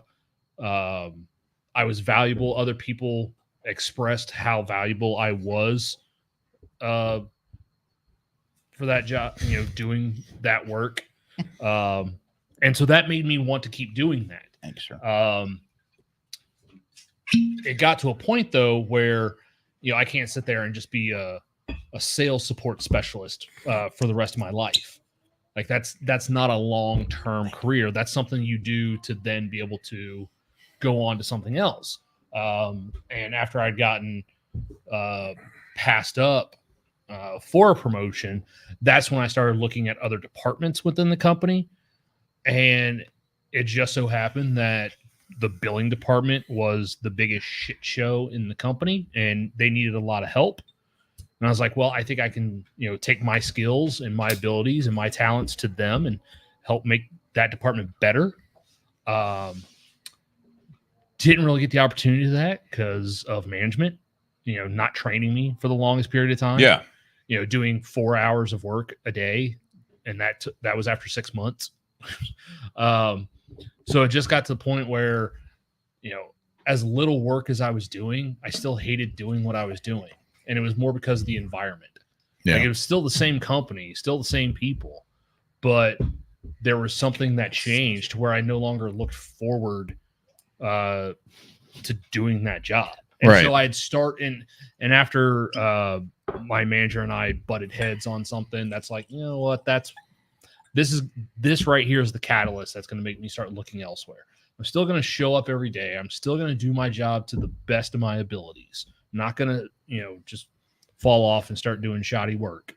But that's what made me start looking, because I no longer looked forward to going to work, working remote. I no longer looked forward to that. Now I have to actually go to work every single day, but I'm happier doing what I am. I think that's I I think that's the point is that you found that passion, right? You found the opportunity into that passion. Yeah. Right. A little more again, I think it's really, really important to find that. Yeah. Like I'm not a sales rep, like a cigar rep. I'm not a liquor rep. And the shitty times allowed But- you to find out what you really wanted to do or what opportunity you did want to seize. Yeah. I think that's important too. Like, we got to understand that, like, those shitty times when we're like I remember working at Amazon for 3 months, and I was like 10-hour shifts from 5:30 p.m. or 6:30 p.m. to 5 a.m. I was on 410s, third shift, and it just puts into perspective what you want to do. Yeah. And I didn't get to mention that earlier in my story, but I think that's really what led me to finding out what I wanted to pursue a little more and how much effort I wanted to put into what I wanted to pursue. Because you realize when you do those types of jobs, it's like, I never want to go back to this shit again. So what am I going to do to change this? How hard do I have to work to get out of this situation that I'm in? And I think more times than not, when you battle that adversity, much like anything else, you will come out on top if you embrace the suck. Yeah. We've used that term quite a bit. Yeah. But I mean, like, what I do now is not something I ever thought I would be doing. It's not something I sought out to do. Yeah. Working full-time retail in a wine and liquor store, like, that's not something I ever envisioned. Yeah. But I was given the opportunity, and it's like, all right, this is my job. I have to do it to the best of my ability. I have to learn everything I can. I need to do it well, because that's the kind of person I am. I don't take a job just so that way I can sit there and, slack off at that job. That's great.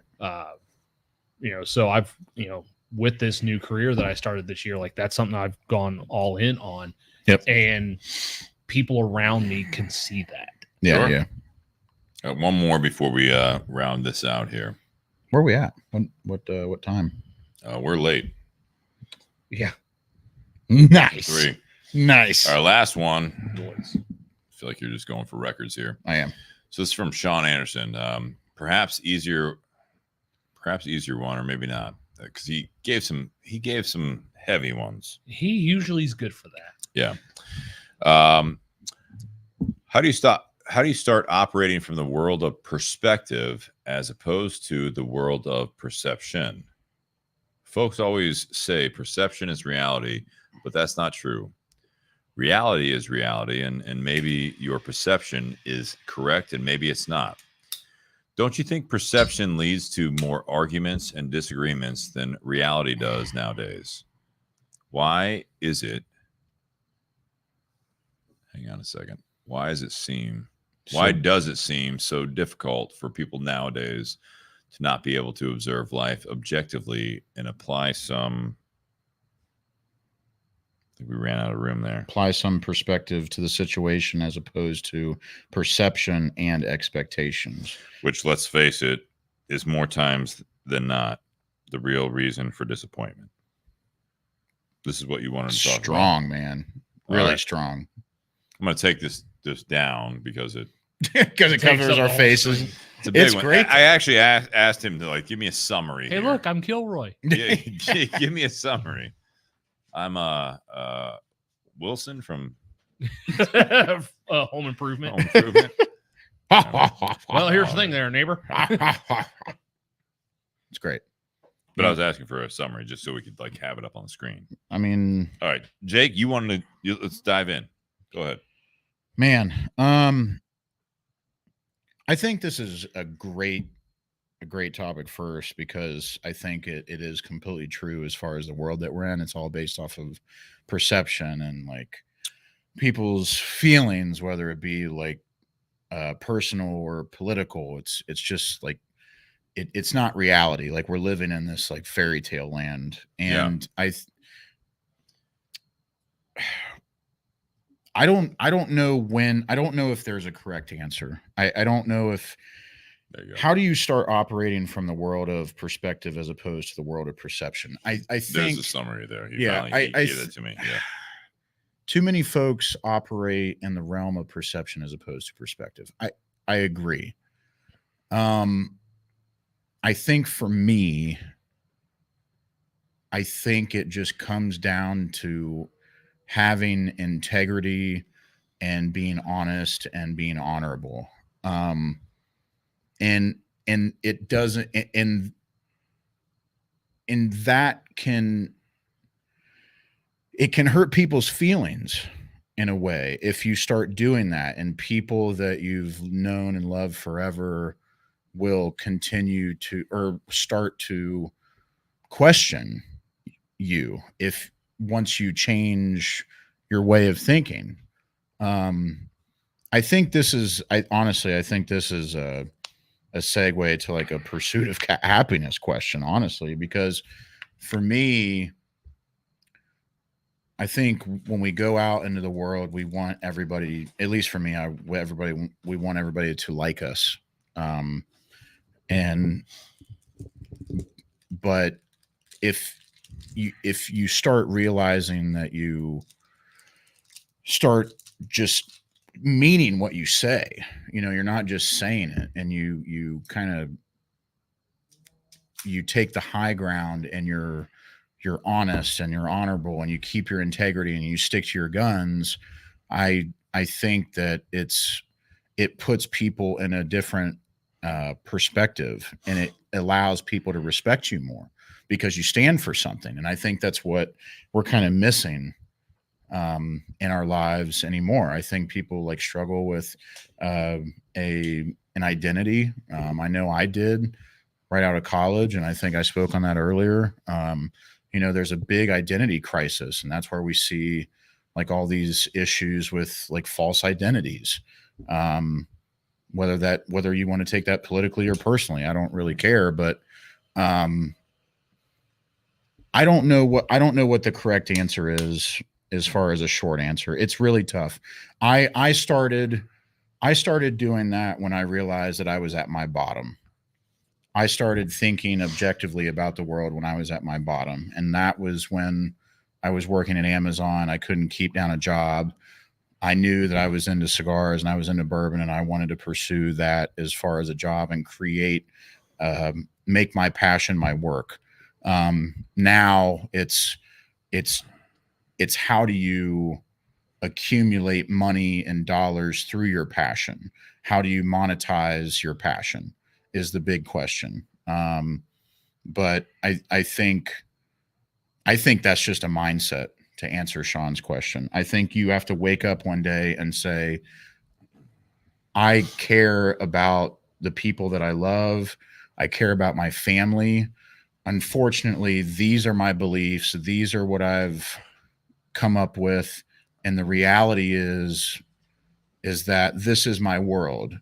And if certain people don't want to be in that world anymore, then unfortunately there has to be a separation. And through that, I think you'll find yourself a little more, and you'll allow yourself to grow more.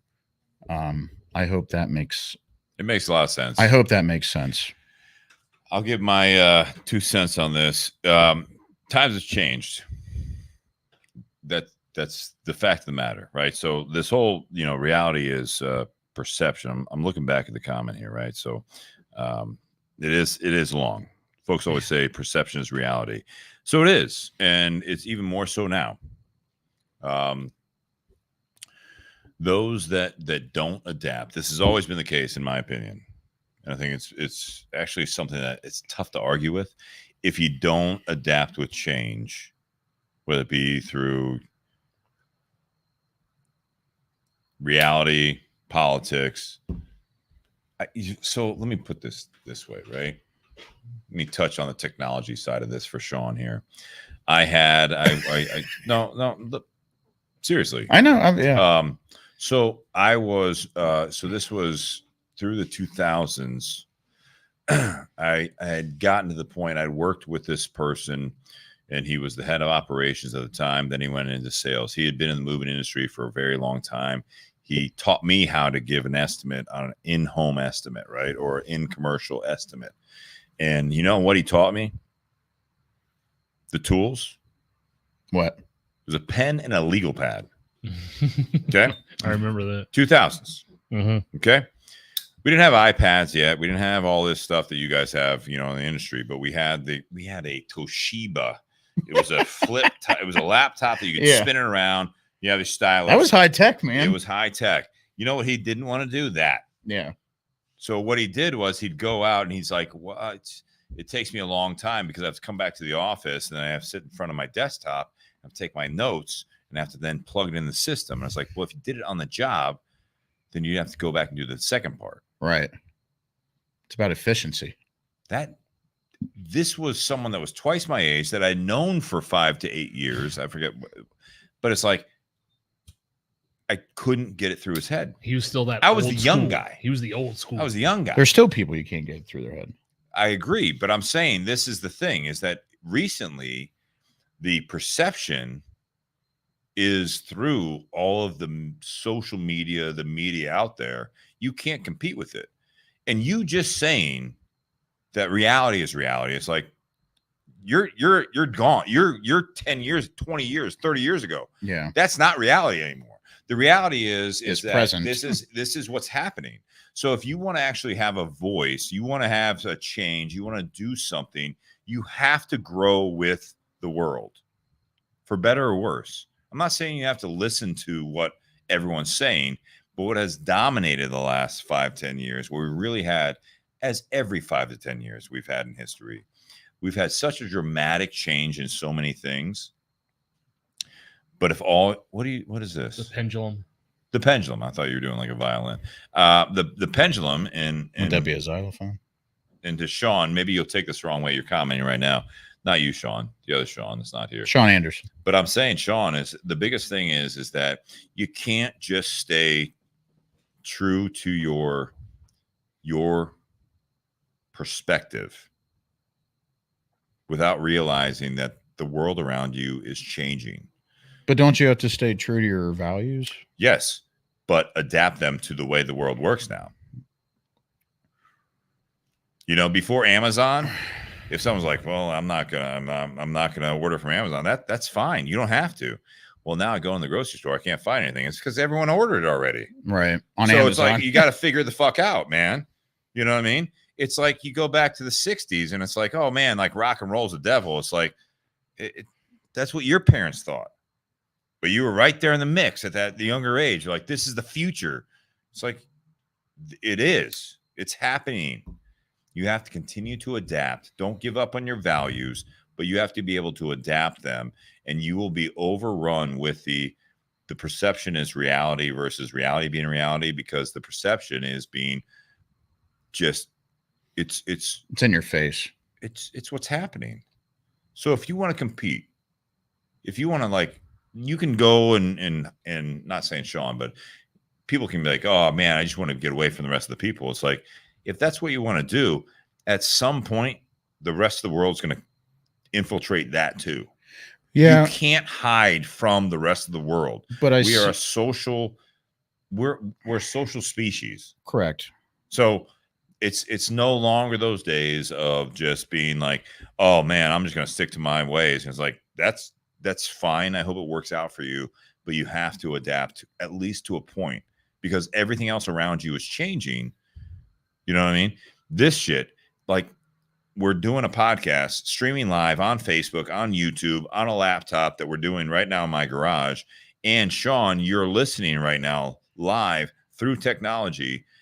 That is and an voice adaptation, your opinion through text, which is great. And I love that. But like, you can't just shrug off everything that's changing around you and just say, well, no, like, you know, that's not the reality. It's like, no, this is the new reality. The reality that you're holding on to sometimes. I'm not saying, Sean, that you had said this, Sean Anderson. I'm not saying that's what you're saying. What I'm saying is that you have, if you want to be impactful, which he may not want to be, but it's like, when you put that out there, is that you have to realize that you are dealing with always a new growth, a new evolution, all this stuff. It's just because you don't want it to change doesn't mean it won't. It's hard though. Like I wonder if he's going deeper than that though, because we live in a world where there's a lot of fake stuff thrown at us. Absolutely. And so that perception of like gender shit and political stuff and all this, I knew you were going to say that, but like, if you go into this stuff and it's like you keep an open mind, like Miguel and I talk about all this stuff, and like everybody knows that Miguel's like far left and I'm pretty right, where it's like he's also very religious, so he's not that far left. Right, but I'm pretty religious too. But it's like keeping an open mind and talking and discussing things with people that can have discussions. If like you can't have a discussion with somebody about like whatever your belief system is, then I don't know what to tell people, but I wonder if that's what he's going towards. So I'll answer that is because it's very hard in this world to decipher what is real and what is not. It's all real. It's all real. Whatever, like anyone that thinks what they want to think, that's all real. This is fact. So they don't believe what you believe. It's still happening. Okay. Okay. That's it. I'm not saying that I agree with everything that's happening around us, but it's like, this is what's happening. That whole, like, it in the US, not my president. Bullshit. Do you live in the US? That's your president. That is, so yeah. Shut your mouth. Like, it's happening. This is the reality. So now you have to respond accordingly. And if you say that, oh, that's their perception, it's not reality. It's like, well, it's your reality because you live in the same world. Your perception is short-sighted at that point, in my opinion. I think we need to have. I'm more not saying discussions. anyone's. What's that? I think people need to have more discussions. I think that's the problem. Well, I would agree with that. But he's talking about being objective. If you can objectively talk to somebody that doesn't have a like-minded opinion, yeah, that's what we're missing, and that's when perception becomes reality. I would agree with that to a point, that as long as the party that thinks that they're being objective is not trying to prove that they're right. If you always think you're right, you're wrong. Well, you're short-sighted. You're wrong. Nate, what do you think? He's listening.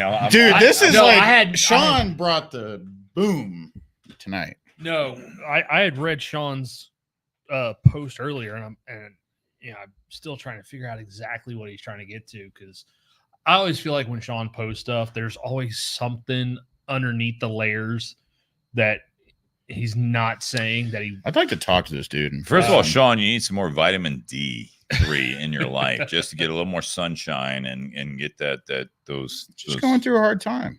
Sounds like. It's Well, more than that. he's- It's more than that. You need to listen to his podcast where he's here. Yeah. No, I agree with what you said, Jake, about it. It's rare nowadays that you can have two people on opposing sides of a topic actually have a genuine conversation without feelings all of a sudden coming in and taking over and dominating that. And that's being objective. Yeah. That's the definition. So, I mean, we all have different perceptions of what's going on. But your reality is different than my reality. So when I see like too many folks operate in the realm of perception as opposed to perspective, the way I see that short summary is there's the way they perceive things happening, whereas perspective is looking from another person's point of view as to how things are happening. Because when you look at something, you're seeing it through your filters, your past experiences, your knowledge, your beliefs. That's how you see things. Perspective is, okay, here's someone who's on a different side of this issue. They have these feelings about that issue. They're different than mine. Why do they have those feelings? Why do they feel a certain way about something that's different than how I feel? That's their, that's looking at their perspective. You're looking at, you're perceiving things the way you perceive them. Look at their perspective. I have no idea if that's right or not. No, I'll say this, and there's been some comments from Sean about this. So does he come to the box? No, he lives in Tennessee. Tennessee, but he was at the 10 event. He's been 2 years on the ago. show. He's on very regularly. Do you know where? Never mind. Sean, can you message me and you guys be two peas in a pod. tell me where you are? Well, last time I was on here, I basically cussed him out, but it was. right. Let me. He says though, like he says to me, like, then don't you think that the perspective was your tech wasn't worth it? Your perception doesn't change facts. This is the same. So this is the same kind of guy. And Sean, I love you, but it's like, oh, I mean, like that. Like I don't have TikTok, so I don't believe in anything that's going on TikTok. It's like, look at the numbers. It's out there. Social media, Instagram, Facebook. Like this is the new world. So that is something that I will say that people that want to be more conservative or deal with facts or reality, it's like you can do that. But if you go with I want to send out mailers or I'm going to like be at the voting, like that's not the reality. If you want change, you have a conversation with people, you have to, you have to, I'm going to stand by that. You have to accept that the world has changed around you and the people that you interact with have different inputs, right? You have different inputs. You know how many people I talk to? I don't care if they're liberal, they're conservative, they're young, they're old. Oh, I don't watch the news anymore. I do. So who do I talk to about that? Nate, do you watch the news? No, I haven't for Jake? many years. I do. Do you get the news alerts? No. It's very difficult to talk about this conversation if you're not inputting what's being put out there, whether or not you agree with it or not. If you just shut yourself off, this is what I'll say here is to Sean, and I'm not saying, Sean, you're that type of person. I'm just trying to say this to everyone out there, is that you have the right to not listen to what's out there. But if you say that it's a realm of perception as opposed to perspective, you are now in the perspective side of it because it's all basically shut down. There's no input anymore. You've already made up your mind on everything. So you can't you can't comment. I can't have a conversation with you if I bring up like, hey, like, what do you think about this? It's not just like social bullshit media. It's the stuff that's out there. Yeah. So if you're just going to say what you feel, and I say, well, why do you feel like the way? That's the way we always did it. I'm like, well, so that's not. I appreciate that, but that's not what's happening right now. But the way you feel may not be the reality. And also, there's enough people out there that I ask when I say, like, did you vote? Well, no. Why would I vote? It wouldn't make any difference. I'm like, so I don't know what to say anymore. You're gonna run for office next time? No, I can't make a change. I'm like, then that's your life. That's your choice. Then do that. But I can't have a conversation with someone that won't do anything to be a part of today's world and today's perception or perspective on any issue, small or large. I think it's difficult to say that if you have like an issue with a perspective, I think it's difficult to say if you're not going to do anything about it, then why worry about that perspective? Say that one more time. I'm looking at Sean's comments here. So what I'm saying is if you have an issue with, if you have a issue with whatever problem that you believe is a problem, if you're not willing to say something or speak out on that issue, then it shouldn't be a problem.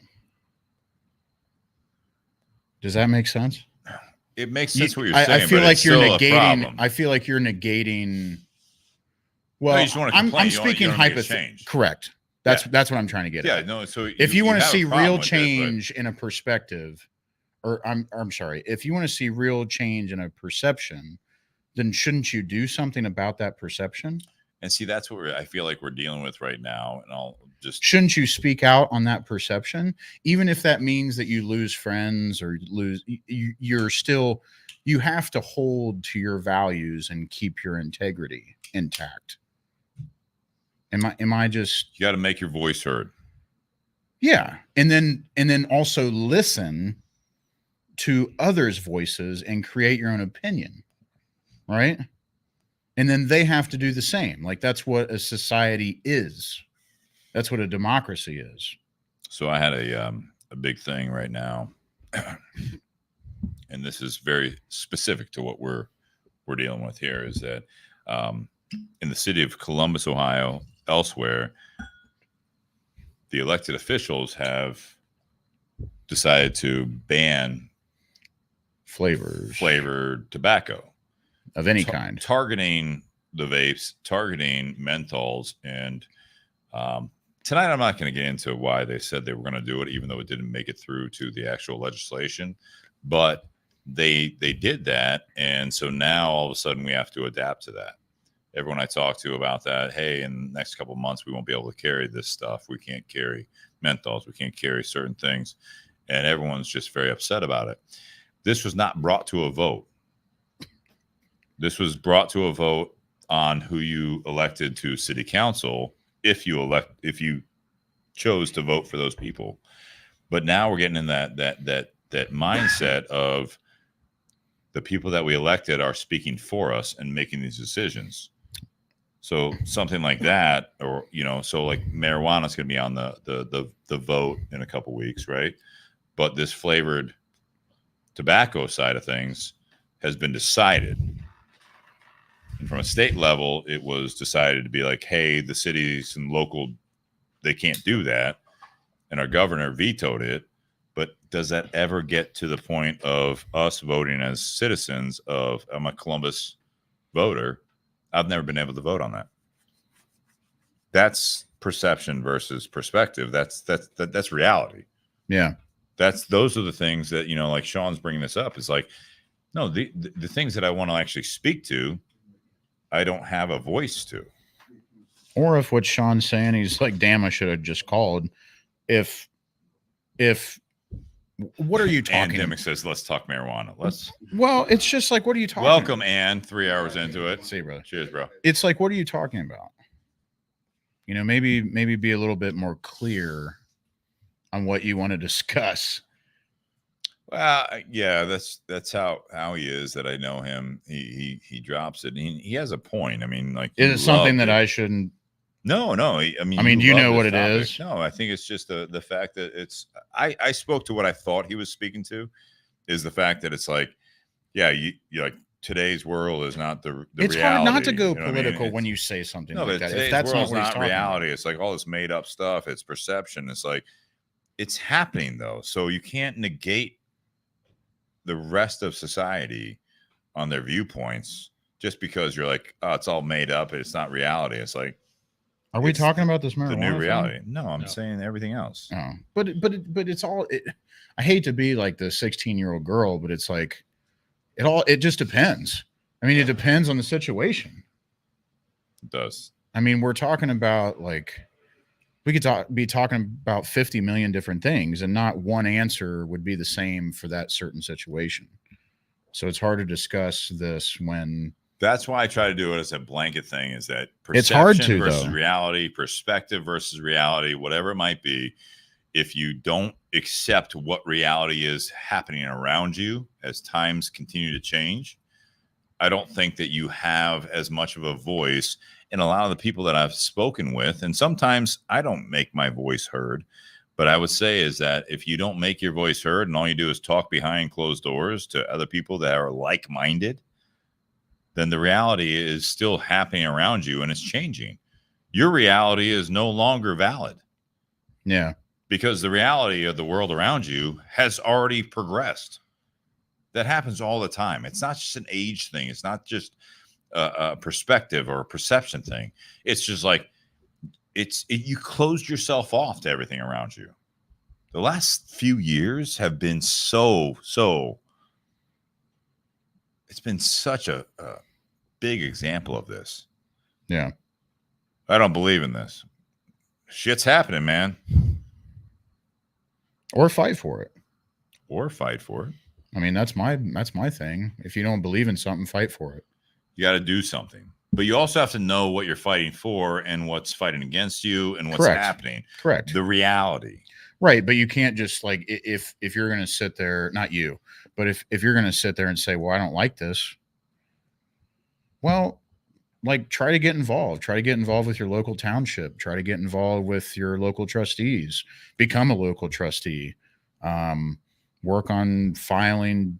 I don't know. I'm trying to get into that too because like I moved to a new town out in the country in Zanesville, Ohio. Outside.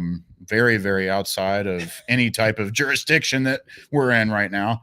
And I want to get involved. I want to get involved with the schools, and I want to try to, create the best community that I can with what time I have. So I think that's, I don't know. I don't know if that's a right answer. I just, that's what I believe in.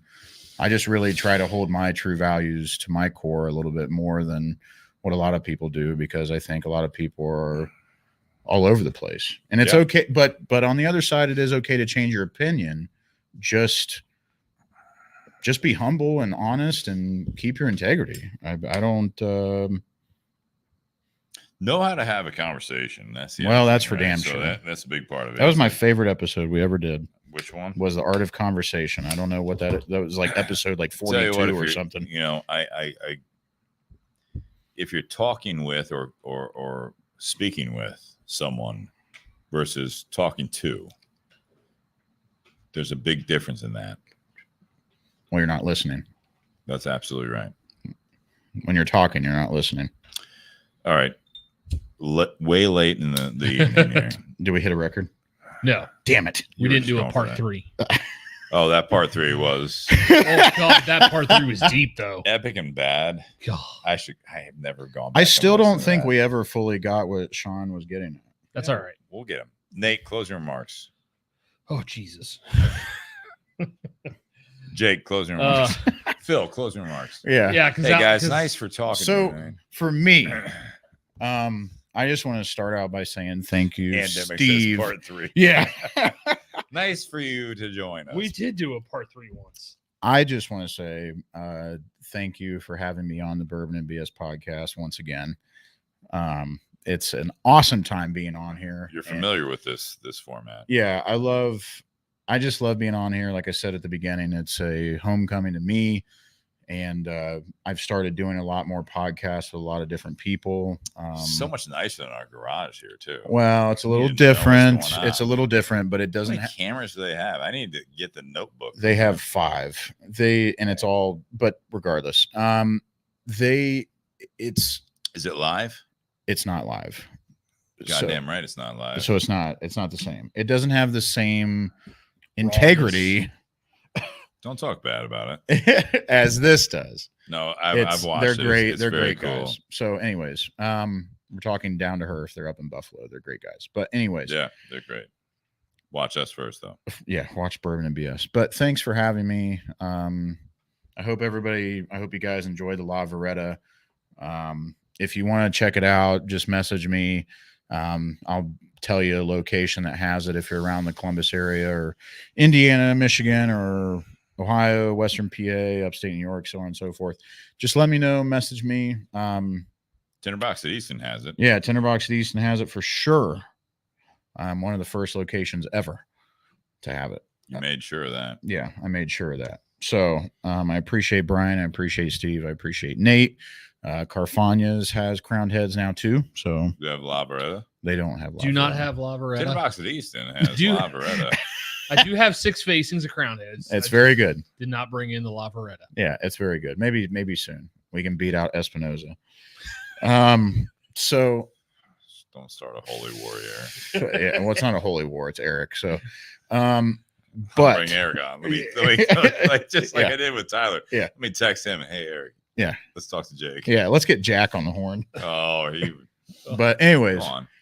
so I don't know. I think it's been a great conversation. I really appreciate it. My journey through this like whole cigar thing has kind of been a whirlwind in the last like 4 years. Sure. And every day when I'm kind of driving wherever I'm driving, it's, I'm very, very thankful. So I said it at our last event, at the Tinder Box at Easton when we had the prime rib dinner. I hope I said it to you, but I did say it to Brian, where I owe this passion and I owe all this to you guys, and I owe it to Tinder Box at Easton. And I think Ryan at Royale does too. I think the same thing goes for like Burn in Indianapolis, where that was kind of a feeder school. Dwayne Blazik that was on here earlier. He worked at a couple of cigar lounges and shops around Indianapolis, and now he's with Oliva, handling Indianapolis and Michigan. I've heard that it's not the same since you all left. It's not, and it shouldn't be. It's not the same place. It's We had not. a couple reps in today, and that came up. Yeah. So I Go see Burn in Indy. In if you're Indy, there. yeah. It's still a beautiful place. Please Great place to message have me. a cigar. Great place to have a drink. please message me before you go so we can get it. I still got a little bit of a connection there, so we can make a For now. top dollar experience. So, but my biggest point tonight is like, I think it's just about like being humble and like being humble of like your early beginnings for me. I used to talk about reflection on this podcast a lot because like a lot of shit happened like in our early stages. And I think for me,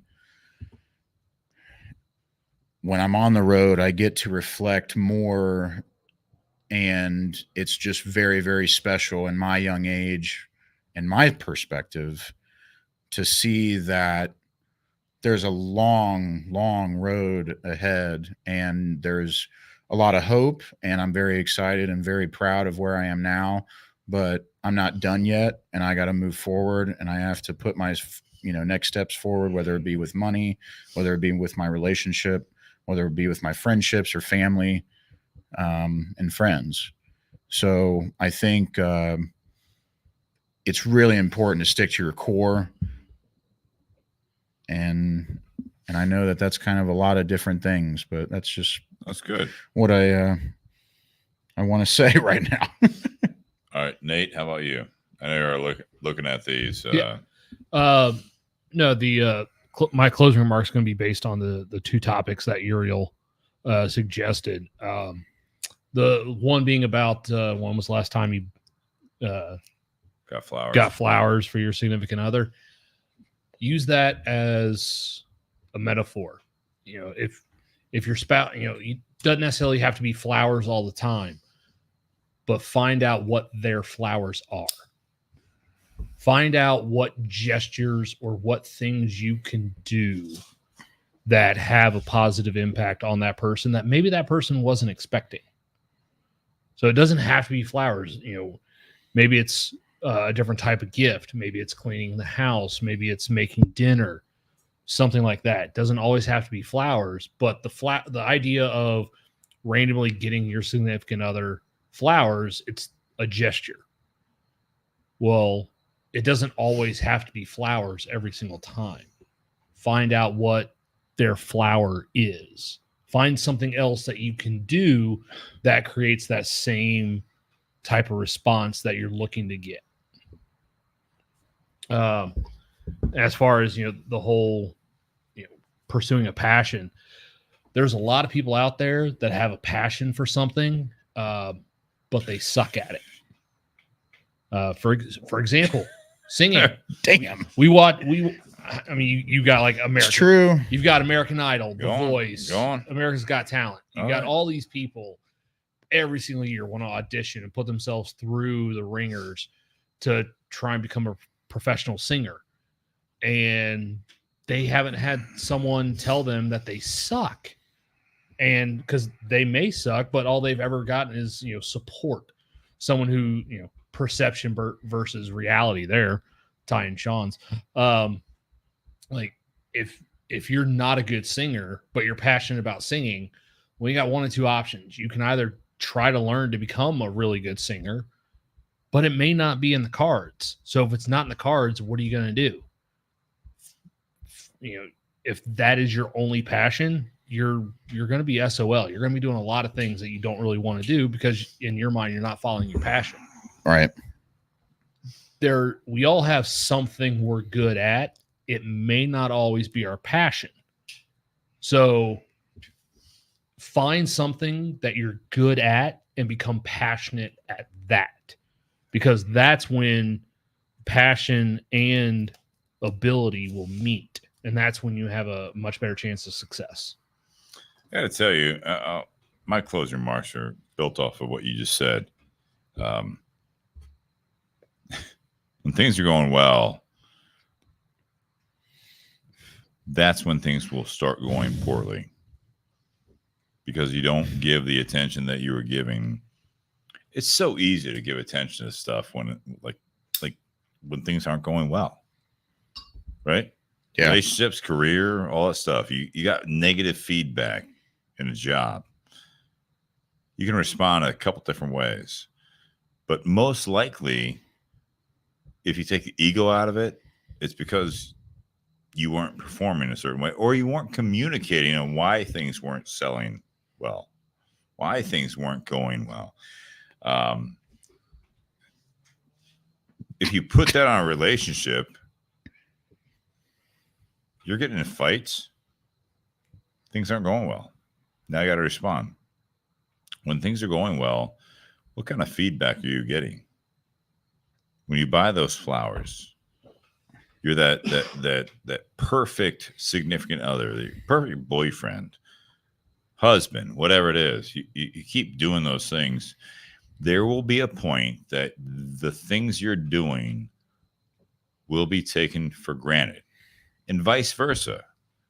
The things that the person that you're in the relationship with, or the things that you're doing well for the company that is paying you, if you don't go above and beyond, or you don't have that communication of what do we see in the future? What do we want to do? What's making you excited about this? If you're doing poorly and not fulfilling that other party, if you're doing well and fulfilling that party for the time being, it'll all become stagnant at some point.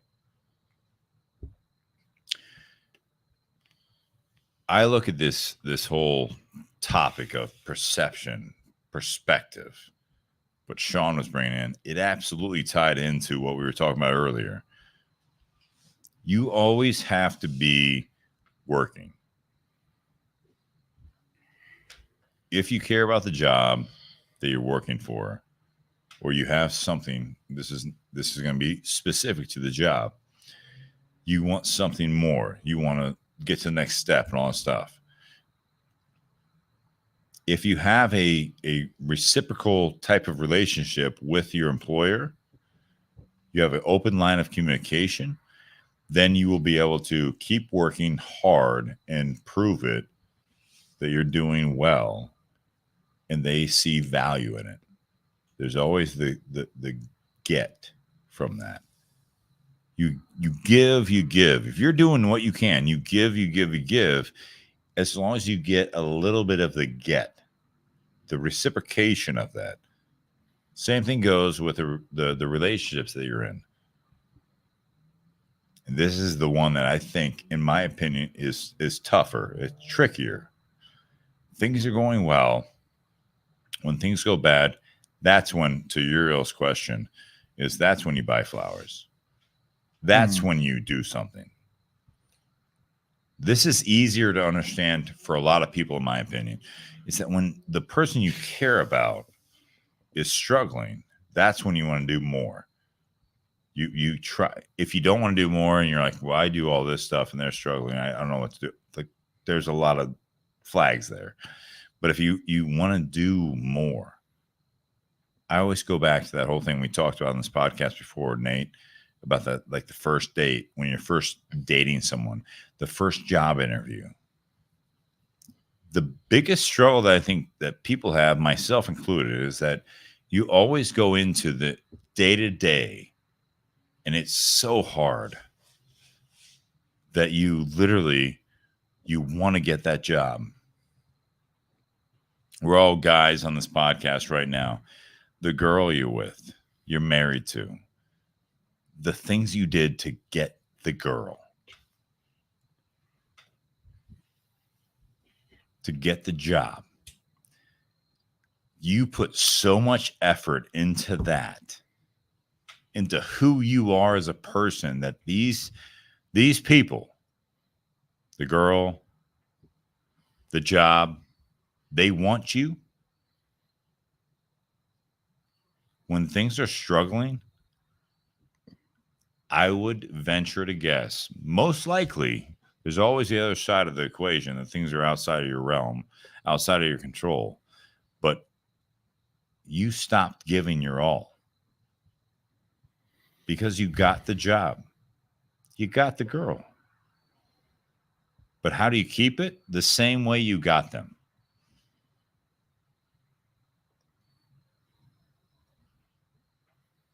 Wow. Cheers, guys. Cheers. Cheers. Happy Whiskey Wednesday. Ding. Bong. Be your best self, always. Cheers, everybody. Thank you.